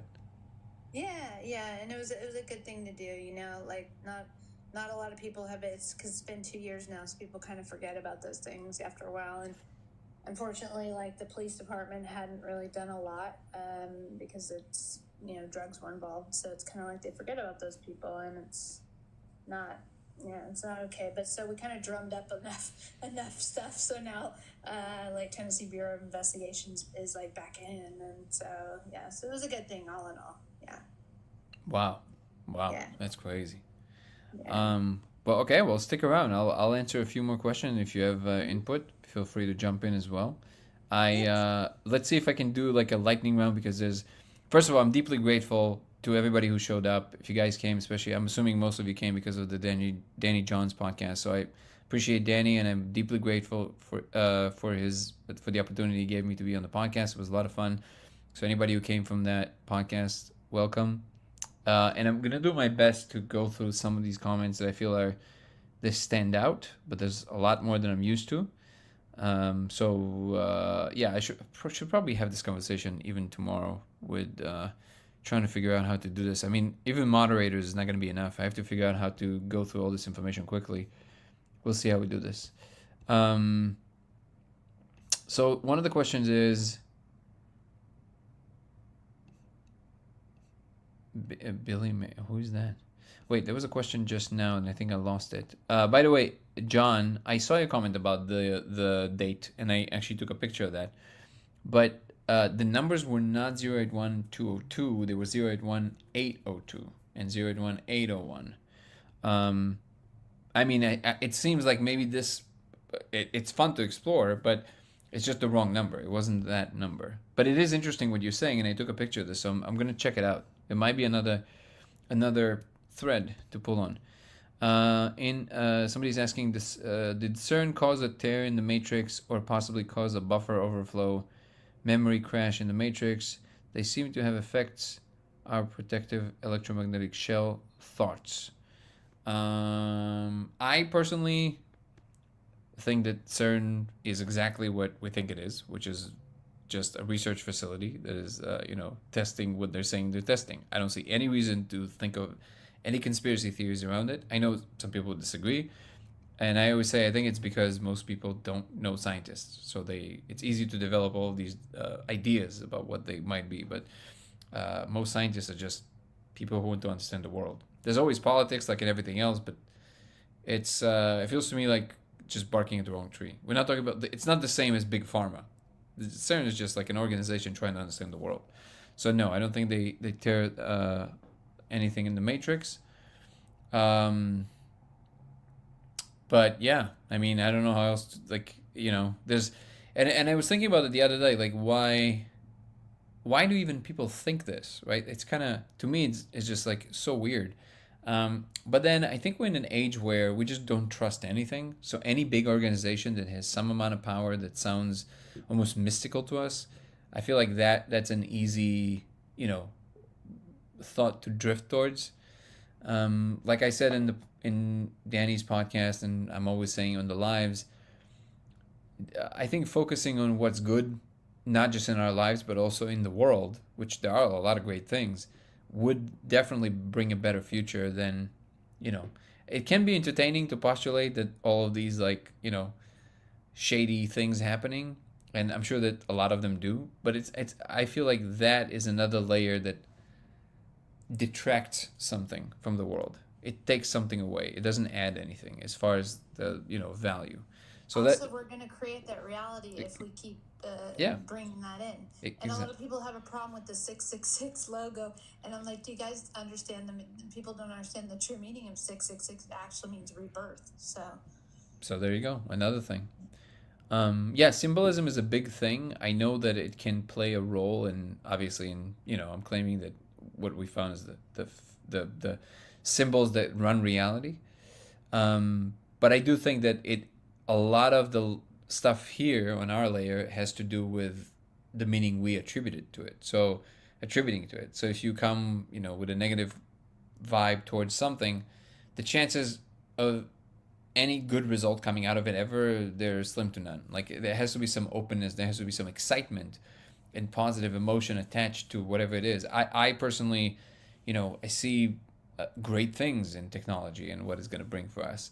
And at the same time, I see incredible potential for understanding the nature of what it makes us feel really good inside. Like sitting in everything that Kirsten just mentioned, which is sitting in nature, connecting with trees, all that stuff. But it's not mutually exclusive. If you explore the universe, you just have more types of plants to connect with. This is like, it goes hand in hand. You explore more worlds. So I do think that it's good morning, Eric. So I do think that it goes hand in hand, and seeing the connection between these things and how they flow together versus all the ways in which things might disagree, including human organizations and all that stuff. I feel like it's fun. I get it. There's a lot of channels based on it, but it capitalizes on fear. And anything that capitalizes on fear eventually is going to lead to a world that is more based on fear, because that's the currency. But if you derive meaning from the excitement of things, of the potential incredible future we can create, for example, if you learn how to juice that into something that animates you throughout the day, well, now you're on the right track. Now it's great. Now you and I don't mean like in a virtue signally kind of way, but like truly inside. Like I don't know, I get giddy when I believe that when I think about us populating the galaxy, right? And other people think of Darth Vader for some reason, which is like very two different attitudes towards the same thing. That's all I can say. I think all of these things are genuine attempts to understand the world, and we should celebrate that. That's my position on that. And oh yeah, John, I did respond already to yours. Um, let's see. Console 100% of the time, very inspiring. Thank you, Adam. Ever heard of Russian Karasov mirror? Yeah, I've heard of it. Never tried it. I heard some good things about it. Maybe we'll add it to the line of many, many experiments. Do you think you could make a protocol to get others to see the console? That's a great question. We have Kirsten here on with us that also happens to see a console. It seems like a slightly different one than mine, but hers is more geared towards healing, from what I understand, right, Kirsten? So because she works with people, it kind of manifests as these different tools that you can use to work on people's light body or energy body. I'm not sure what it's called, but so it does seem that different people sometimes when they do see it, they see like a version of something that makes sense to them according to also what the role that they're playing, but also the one thing that is the common denominator between me and Kirsten is that we both are uh, we're kind of outliers. Like there's not a lot of people that have done the molecule as often as we've done and have as much experience. Just pure in terms of volume, just like how many times have you done it? Well, not a lot of people get to answer thousands of times with a straight face. And I think something does happen when you do it that often and that much. Well, aside from developing a deep understanding of what's possible in that space, you also build literally world models that make the space more coherent than for most people. I think that one of the reasons that people are having a hard time with the code sometimes, among other reasons that I might postulate, is that the molecule is a lot. When people do it, it's just like, oh, like it's so much. So for some people, it's unfathomable to like sit and pay attention to something because it's so much going on for you, right? So I think this is why being able to have like if you have some experience with it, you're definitely more favored in terms of like it will be easier for you, whomever you are, to do that. Um, but yeah, so protocol about the console. That's a great idea. I wish I don't know if I think what happens is that they open a channel. It's like a valve. They open it for you. Like I don't think it's a like how you can get there. Maybe I'm wrong. I don't know. But it just seems to me that when they make I'm completely guessing here. I really don't know. But maybe because if people have done it enough times, they kind of go, okay, well, they open like a new thing. It's like a new place, which is what started happening to me that led me down this rabbit hole in general. Um, Astrophysics one Mallet had developed a protocol that created a circuit beam of light. Right. Have you tried different colors? Yes, different colors work. By the way, guys, the website that appears on the screen. If you guys have specific questions about what kind of laser, the protocol, the specific amounts, all that stuff, it's on this website, codeofreality.com. Codeofreality.com. Johnny's saying is very important information for me. Yeah, definitely to the email address. You can email it to lasersimulationx@gmail.com. lasersimulationx@gmail.com.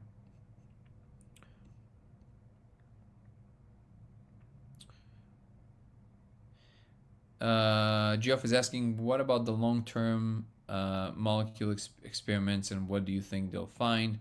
You're referring to the extended state research that is happening in the Imperial College in London and next year going to start happening in San Diego. What I think they will find is that they will verify that the space is real, and we will find ways, potentially with the laser as well, to run experiments with that space and see how it correlates to things that we do know about in our space. That's what I think they will find. When you talk about the frog, how real did it look? Like a person. Did its visual state waver? No, no, no, no, no. It was like a person. That's why it was so crazy. Because it was like a person. Like standing there, no waving, no nothing. Imagine straight up a frog person appears in your room right in front of you. Imagine the shock. It's just tangible. Like you can touch him. That's how real. Um,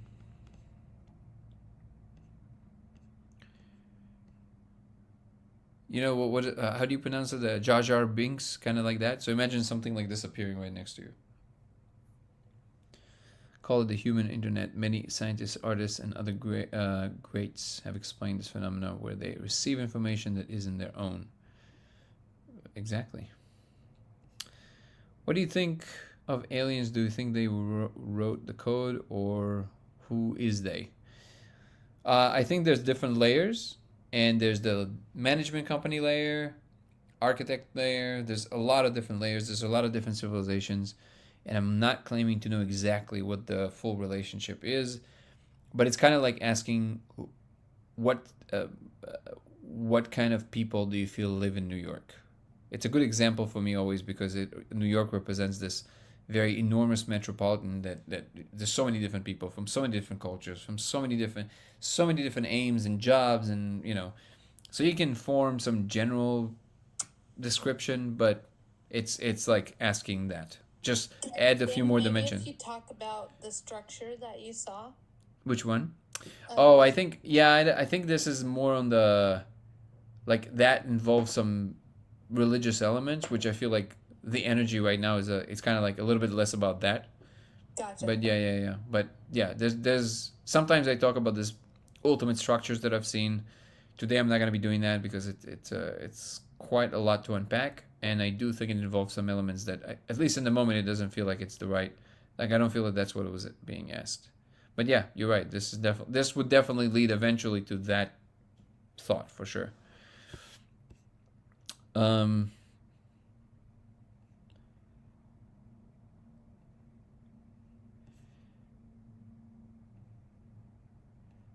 I'm just reading through you guys' comments, and please excuse me if I'm not reading yours.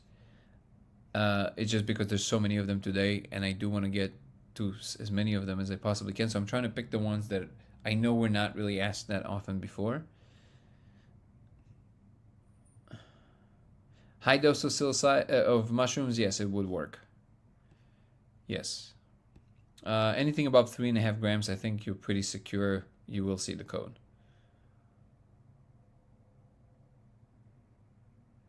And yes, Tommy, I'm also doing stuff on other platforms. Unfortunately, at the moment, there's only one of me.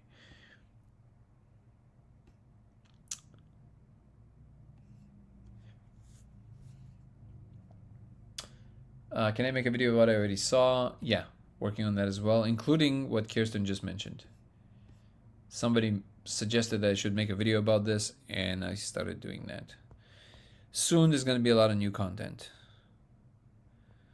What's up, Eric? Good to see you. Laser Simulation X at Gmail. Yes, KK.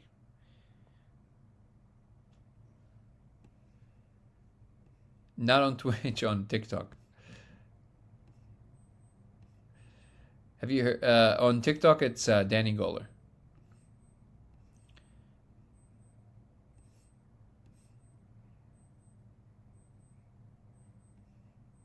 No. People are really complaining on YouTube that I wasn't commenting. By the way, just so you guys know, the longest rant that I just went on before Kirsten came on, that was for a comment on YouTube. So it's just a long rant. That's all it happens. I can't. Sometimes I just answer questions. Sometimes I just go on rants. It's just how it is.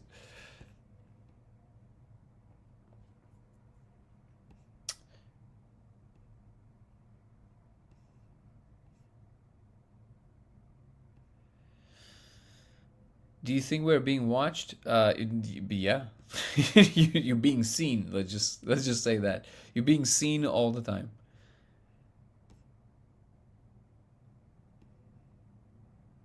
Whoa, now that's a comment. Sela is saying, "Great boxes, Danny Jones today. It gave me hope for humanity's future. Thank you." I mean, if I'm not gonna sleep like a baby tonight, I don't know what. If this wouldn't do it, I don't know what would. This makes me feel amazing inside. Thank you, Sila. Have you heard of Synchronicity by Carl Jung? Yes.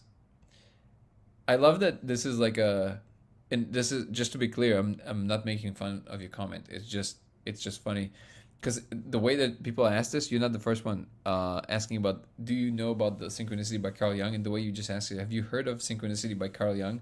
It's almost like it's an album that Carl Jung came up with. You remember Synchronicity by Carl Jung? That was good times. What's my nationality? I'm American. If you're asking where I was born in Russia, but I'm an American. And I'm a proud American. I know nowadays it's a very unfashionable thing, but I love this place. Um,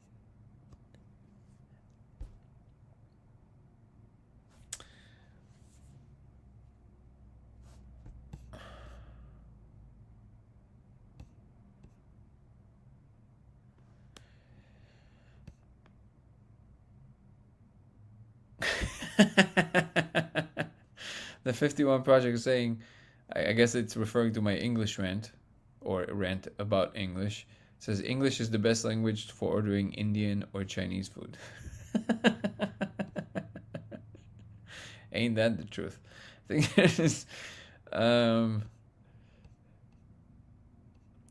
somebody put the flag, American flag, America.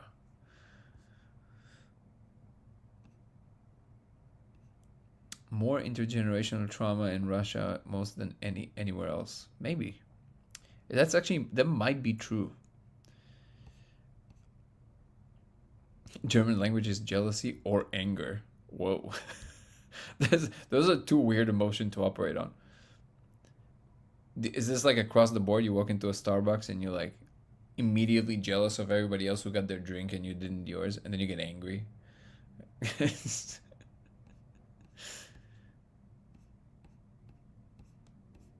Wow, so many comments. I mean, thank you guys for showing up.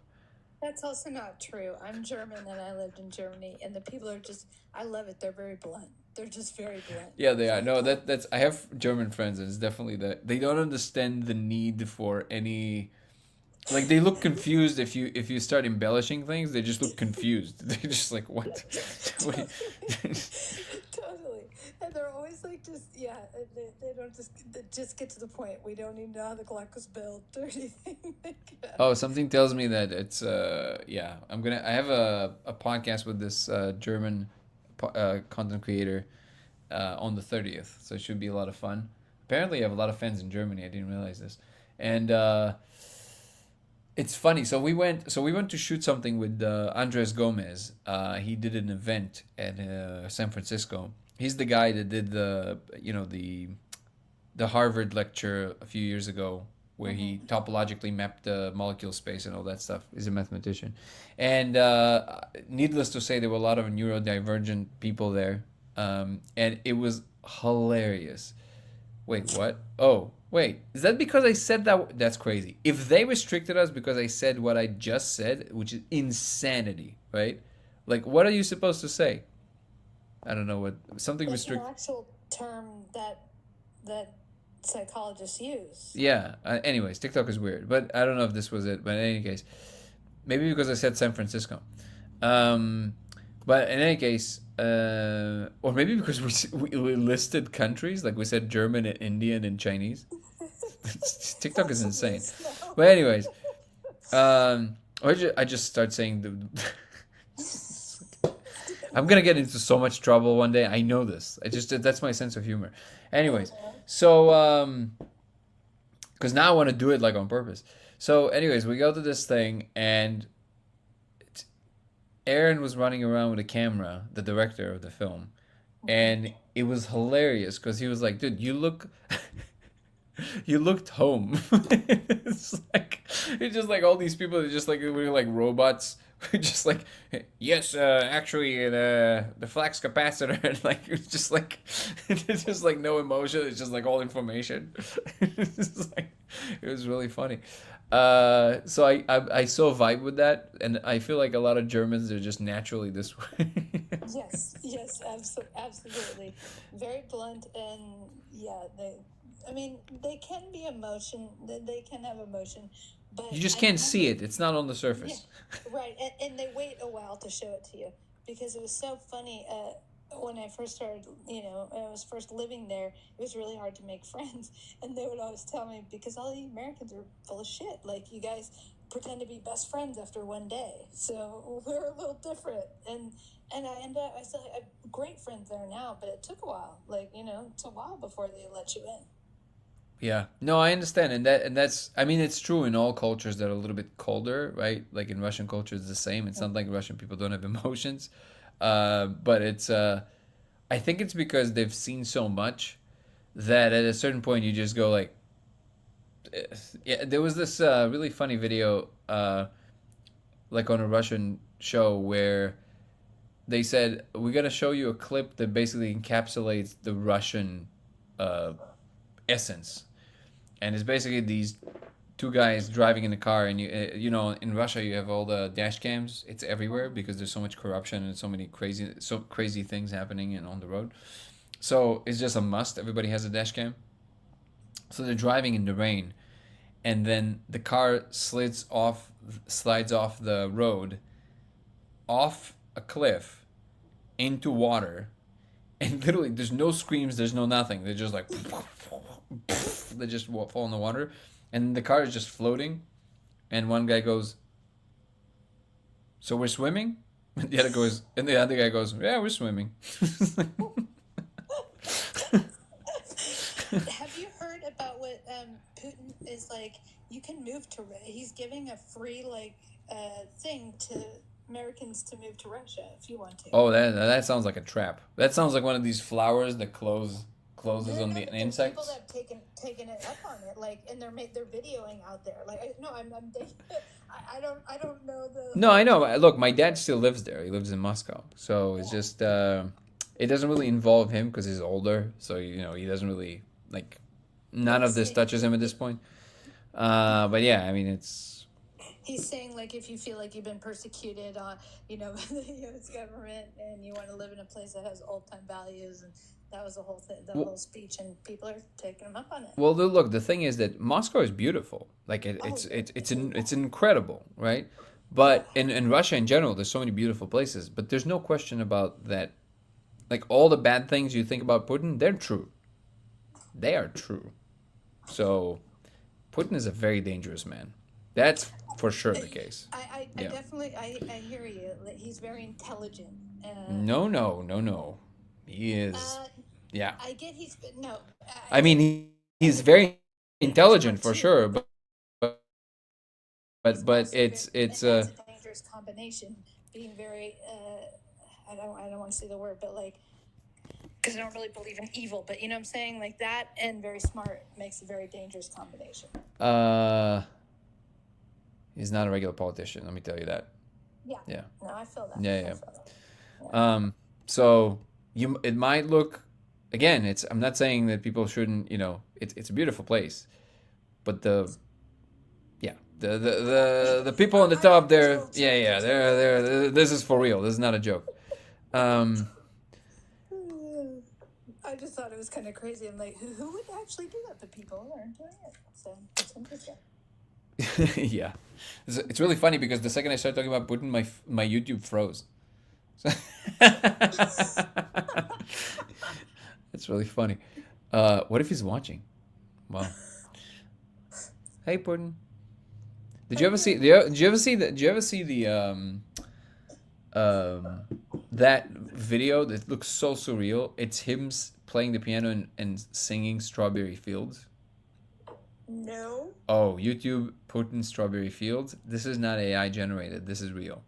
He's singing Strawberry Fields, and people are and this is back in the day, so you had like a lot of kind of like now older Hollywood stars. Like I think Goldie Hawn was there, and maybe Patrick Swayze. Like really famous people from Hollywood back in the day.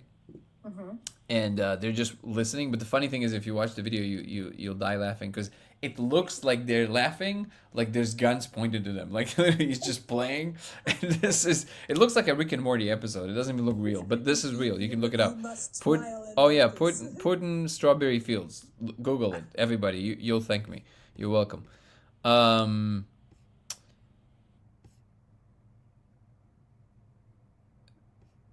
link Kristen to us. Wait, what? Hold on. Yeah, anybody, all the stuff that has to do with, again, links to the Discord, experiments, all the specifics, the general things about the experimentation in the project, you can find it on codeofreality.com, where you also have my email listed, and you can always ask me questions, and I can always send you the invite to the Discord and all that good stuff. But I will add it on YouTube as well. If I talk to any particle physicist, that paper you talk about is pretty saying the collision and the collider is the double slit experiment on steroids, from my understanding. It's not exactly what it's saying, Eric. The gist of that paper, the original paper, is that they were using higher energies to try and see if they can find particles outside of the standard model, which is a standard practice. They're always trying to do that. And this was just one more attempt, and they failed. And they just described very two particular ways in which they do it, which at the moment I don't think I can recapitulate. But there's two different ways to look for these, potential particles outside the standard model, and I think they utilized both, if I remember correctly. I think that was the gist of the paper. But yeah, something tells me, and I can't be certain, but something tells me, because this, that's how the simulators operate. They're not without their sense of humor.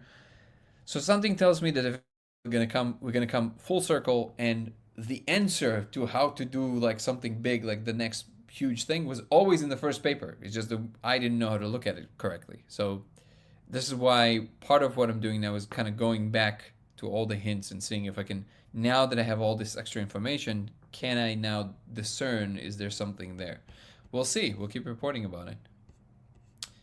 Caught you on the live. Nice. Good to see you, Carol. Billy Jones, via branching with complex algorithms, if this were the case, would make sense of really. By the way, don't worry. I'm kind of mumbling reading some of the things. If I think I want to answer that question, I will reread the question. What did we actually expressed? That's true form of code.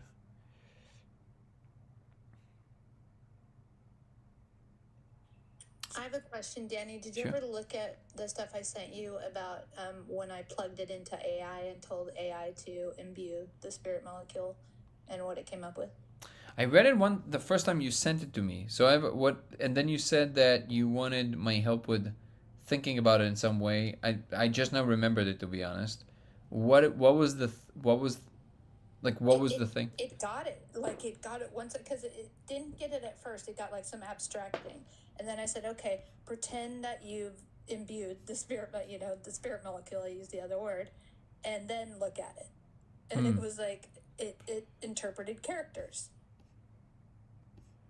Interesting. Which is really interesting.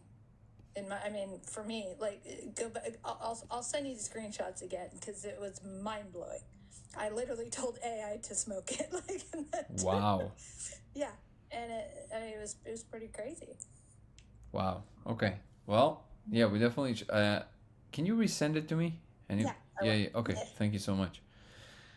Michael Helfman is saying, I just joined so excuse me if you already addressed this. I was listening to your podcast with Danny Jones, and I was curious, have you thought about inducing sound into the laser to affect change, crossing two diffracted lasers, you probably meant, and looking at the cross section? Used a phase shifter to try and change it. Yeah, so thank you for this, Michael. This is one of the things I'm going to be trying together with all the experiments with holograms. One of it is going to be playing with the phases, for the obvious reasons, because that's the second point that the reference light registers with a hologram. So definitely going to be playing with that and see if we can see some results on the molecule. But that's exactly the right direction. And I played with sound, but not by vibrating the laser with different sounds. Somebody suggested it before. Nico said that there's like a device that can basically change. So if I understand what you're asking So yes to both of these points. I'm definitely gonna. I haven't tried it, but I'm definitely gonna be trying to play with this.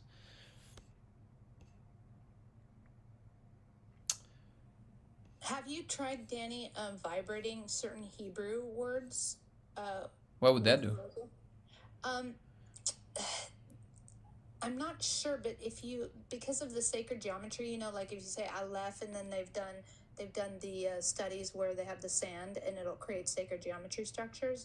So I Oh, don't that know if yeah. There's this idea that the Hebrew letters are actually energetic structures. So they basically correct. kind of like at the bottom of reality. Like the Aleph is basically like it goes. Actually, my veins here look like an Aleph. So like this basically. So basically that structure Aleph, right? So kind of like this.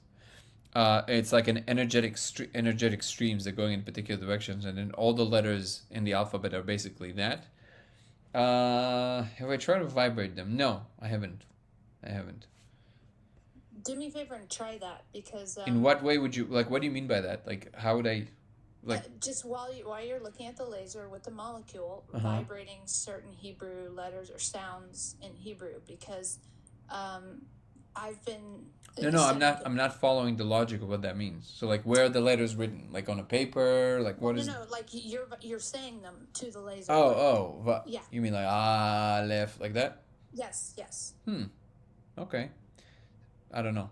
You know me. I'm like super skeptical this would ever work, but it's worth a try. It's not gonna cost anything to try this, so why not? Let's see. Well, also because Hebrew and Aramaic are they're not created languages; they're found languages. So, They and are? no, Oh, I didn't Hebrew know and that. Aram, yeah, like Well, English is well, a English. created. Well, Hebrew came from Aramaic, but what do you mean by Well, so it's a found language. Like we found it; it was always where? there. And like English is a created language. We created it. No, no, I know, but where did we find Aramaic?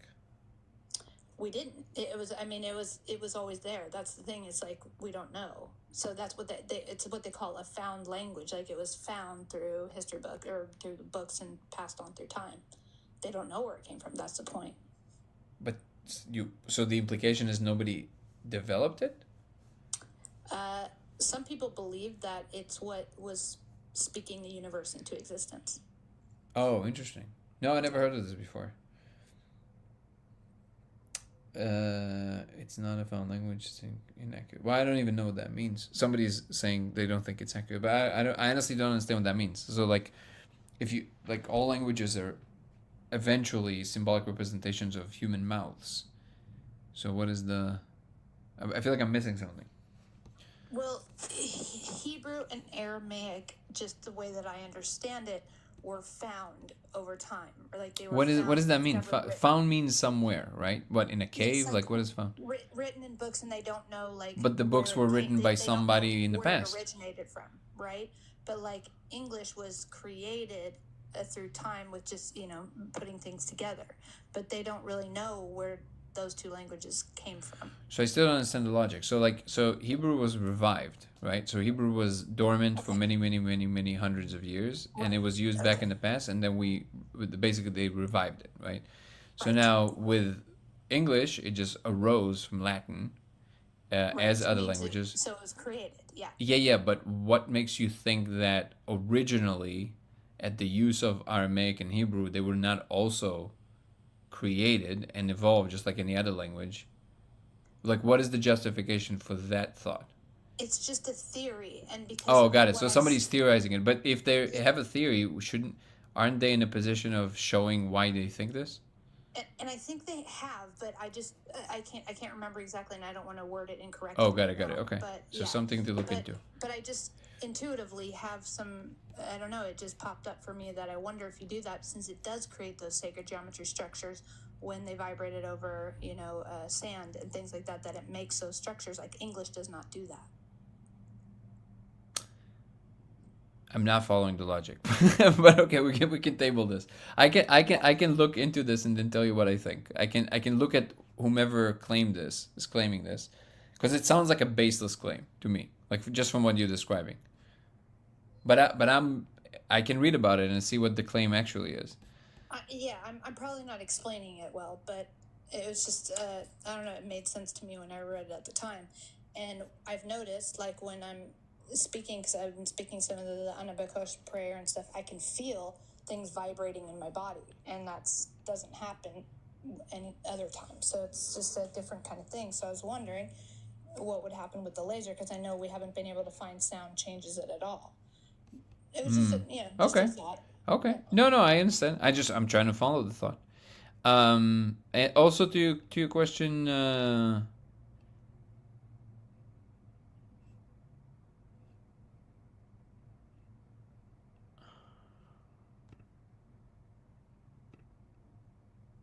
yeah, we don't do that here, Joe. So N1, if you have a question, feel free to ask. Say if you have questions, by all means, I'm right here. Sage is saying, I got onto my computer, which is signed into a different account. Wait, no, there was something else. There was something about aphantasia. Oh, I have aphantasia as well, and I definitely was seeing everything that you would expect when taking the molecule, but I'm also a person with aphantasia who can see things in dreams. No clue on curing.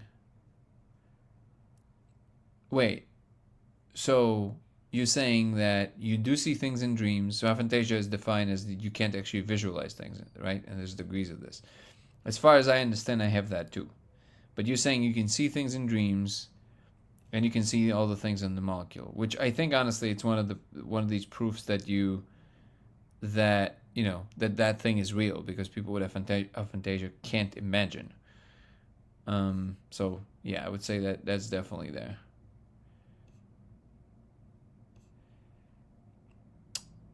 Northwest language family originated in the ancient Near East.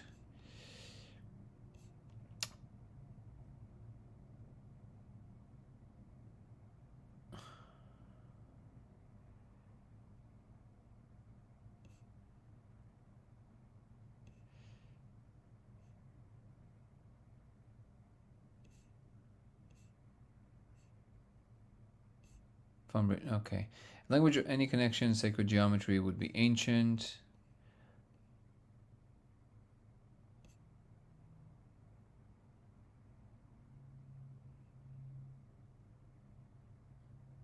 Yeah, can't visualize in your mind's eye. Yeah, I have the same thing. I think it also what gives me the confidence to discern what's real and what's not real in that space. Because if I see it, I know that it must be real.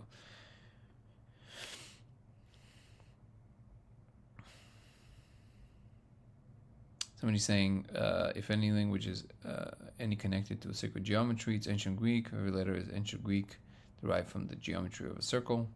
I never heard of this before, actually. The molecule kanji. No, I never heard about this book. Let me see. Hold on.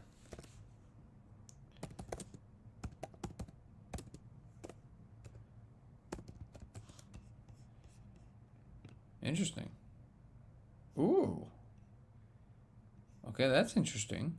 Thank you. No, I never heard of this. This is amazing.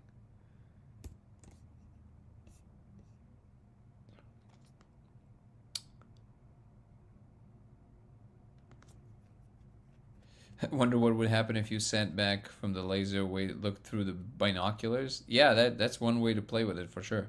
Another way is with a microscope. It is very intense if it works correctly. It's like hearing a train coming. Then you're instantly able to see the things that are normally filtered out. What are you referring to? You probably have a comment before, right? Let's see. Hey, Jose, good to see you. Thank you for the gifts. Same, we and my friend use the exact same badge. Yeah, that's true. Have you guys drawn the characters yet or representation? It's in the trailer. So if you look in the trailer on YouTube on Dengo Thoughts, there's in the beginning there's a piece of paper right under the laser. That piece of paper has characters on the bottom left. These characters is exactly what it looks like. Just looking for some insight on your speculations on predetermined code process. Is my question not coming through? I don't know. I don't see it, the subtle realms. Can you put it again? If your question includes a link, very often it will block your question automatically. What can I do with the console? There's many different things. One of them is changing personalities, kind of like it just shifts like the VR glasses. I think it's there to train my attention. Again, Kirsten insisted that her console helps her heal people, which makes perfect sense because she's a healer and she works with people. I think my art, or I don't know what you want to call it, superpower is understanding things. So I think it has something to do with that, but I haven't quite dialed in exactly how it does that. It's just very realistic and very beautiful. And my friend Rachel, who saw her console for the first time a couple weeks ago, hers was like a DJ booth. But it was like very strange. Like she could create music because she's very into music and creating vibrations and things like that. So it was like these different screens that she could hear things, but only in one ear. Interesting. Oh, by the way, the subtle realms. Yeah, I do see your question. You're saying is the coding of of this system and the process of the aspects of this design predetermined or pre-programmed? No, that would not be a simulation. That would just be a movie. So the whole point of it is that it's completely open-ended. The only thing that is simulated is the environment. Everything else is open-ended. Nobody has control over what happens. It naturally is evolved according to what we call the laws of physics. Exactly the same like we thought before. So no, it is not predetermined, and everything else as far as your experience of free choices and all of that, it's all the same. Trigger while doing experiment. Scroll again with that laser. Yeah, I saw that. Do you actually do stuff? What? Wait, it just jumped on me.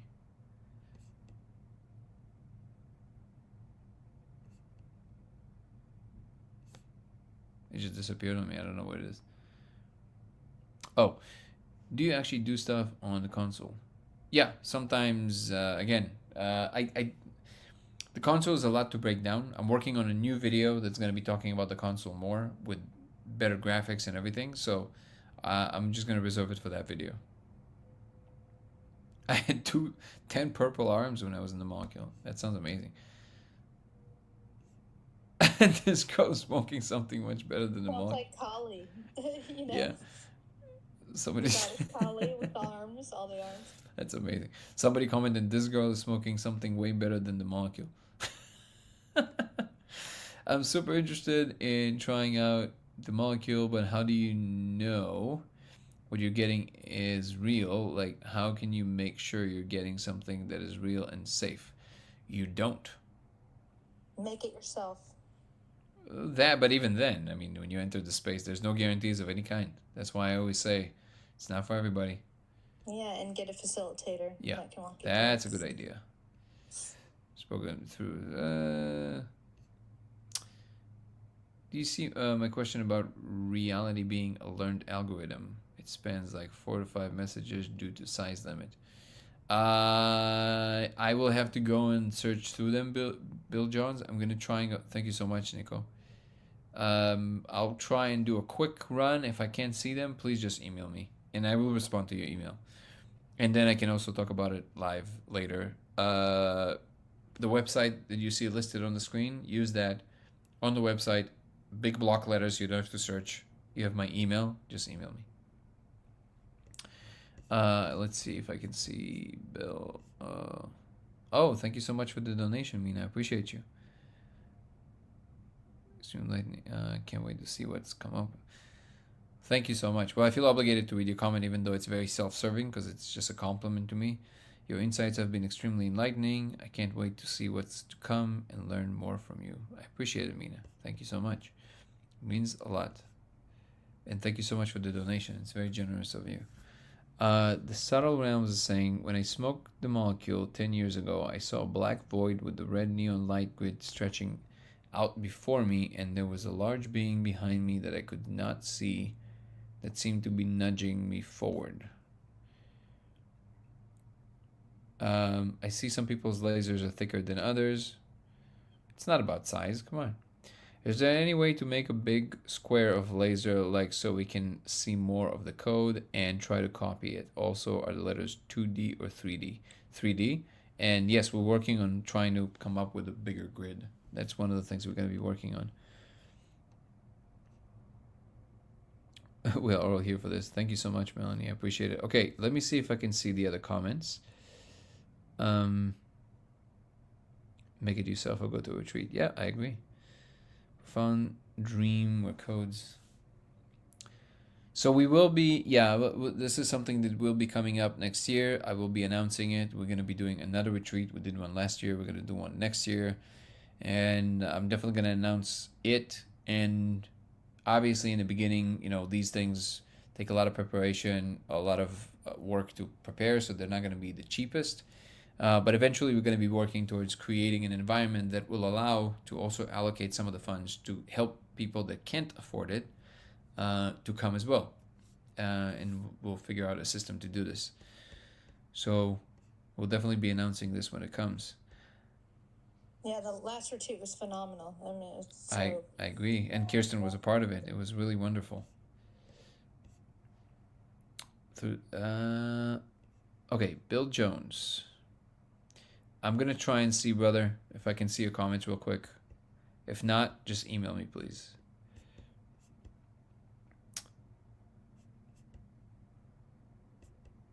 Sage, very cool. Definitely was seeing everything that you would expect. Okay, yeah, the last one, it seems that I'm gonna have to go too far back, and also it might be blocking some of your messages. I'm not sure why it would do that, but yeah, please just email me. A quick comment about emails. I'm now getting a lot of emails, even before the Danny Jones podcast, so I don't even want to imagine how many emails I have in my inbox right now. I am doing everything I can to answer as many of them as possible. I'm always allocating about 2 hours to this. Things that you can do to help me answer your email quicker. One, clear title of what you want to talk about. Think about what you want to say, put a clear title. It doesn't have to be interesting. It helps if it does, but I'm not ignoring the emails just because I have to read a few words. That's fine. But please, in the first few lines of the first paragraph, make sure that it starts with the subject matter. If it starts with words like, I usually don't talk about this, but blah, blah, blah, blah, blah, blah, blah, I'm more likely to skip this email for now because I don't know what you're about to talk about. It doesn't tell me anything and it's irrelevant. So when you have a lot of emails, what you're going through is like the first few lines, you can see them even without opening the email. See the title, and the first few lines should tell me what you want to talk about. Then try and keep it to a paragraph. Try to keep it to a paragraph. I used to say maybe 2 paragraphs. Try to keep it to a paragraph. It's a conversation. If it's an interesting one, we'll keep talking. There's nothing that needs to be spent over 20 paragraphs. There's no way I'm going to read this. Don't put any AI generated content. I'm not going to read this. If you didn't put the effort to write it, I'm not going to put the effort to read it. And what I'm trying to do is to answer as many people as possible with not just quick responses, but I want to make sure that I put some personal effort into it because I like the human connection. So please, please, please take this into account. Think about what you want to say. If you have to go over 4 or 5 paragraphs, rethink what you want to say. For sure, you can say it in one. So these 3 things, clear title, first few words in the first line should already say what you're about to talk about, because then I can see it without opening the email. And then it should not be more than 1 paragraph. That will help me and guarantee that I answer your email quickly. Okay? So I appreciate that. Let me take a few more, and then we're getting on the 2-hour mark. I'm going to have to adjourn for today. In the code, have you tried to copy the letters in the code to see if they repeat, how many different characters there are? You won't be able to do this anytime soon. There's millions of them and they're moving really fast. Your brain can't cope with that. You're going to need some way to record directly into your Cortex and then feed it into some kind of a chat GPT. Otherwise, it's impossible. Somebody who claims that they have a photographic memory recently told me, if it's code, I will break it. I'm like, all right. Let's find out. I don't think that's possible, but let's find out.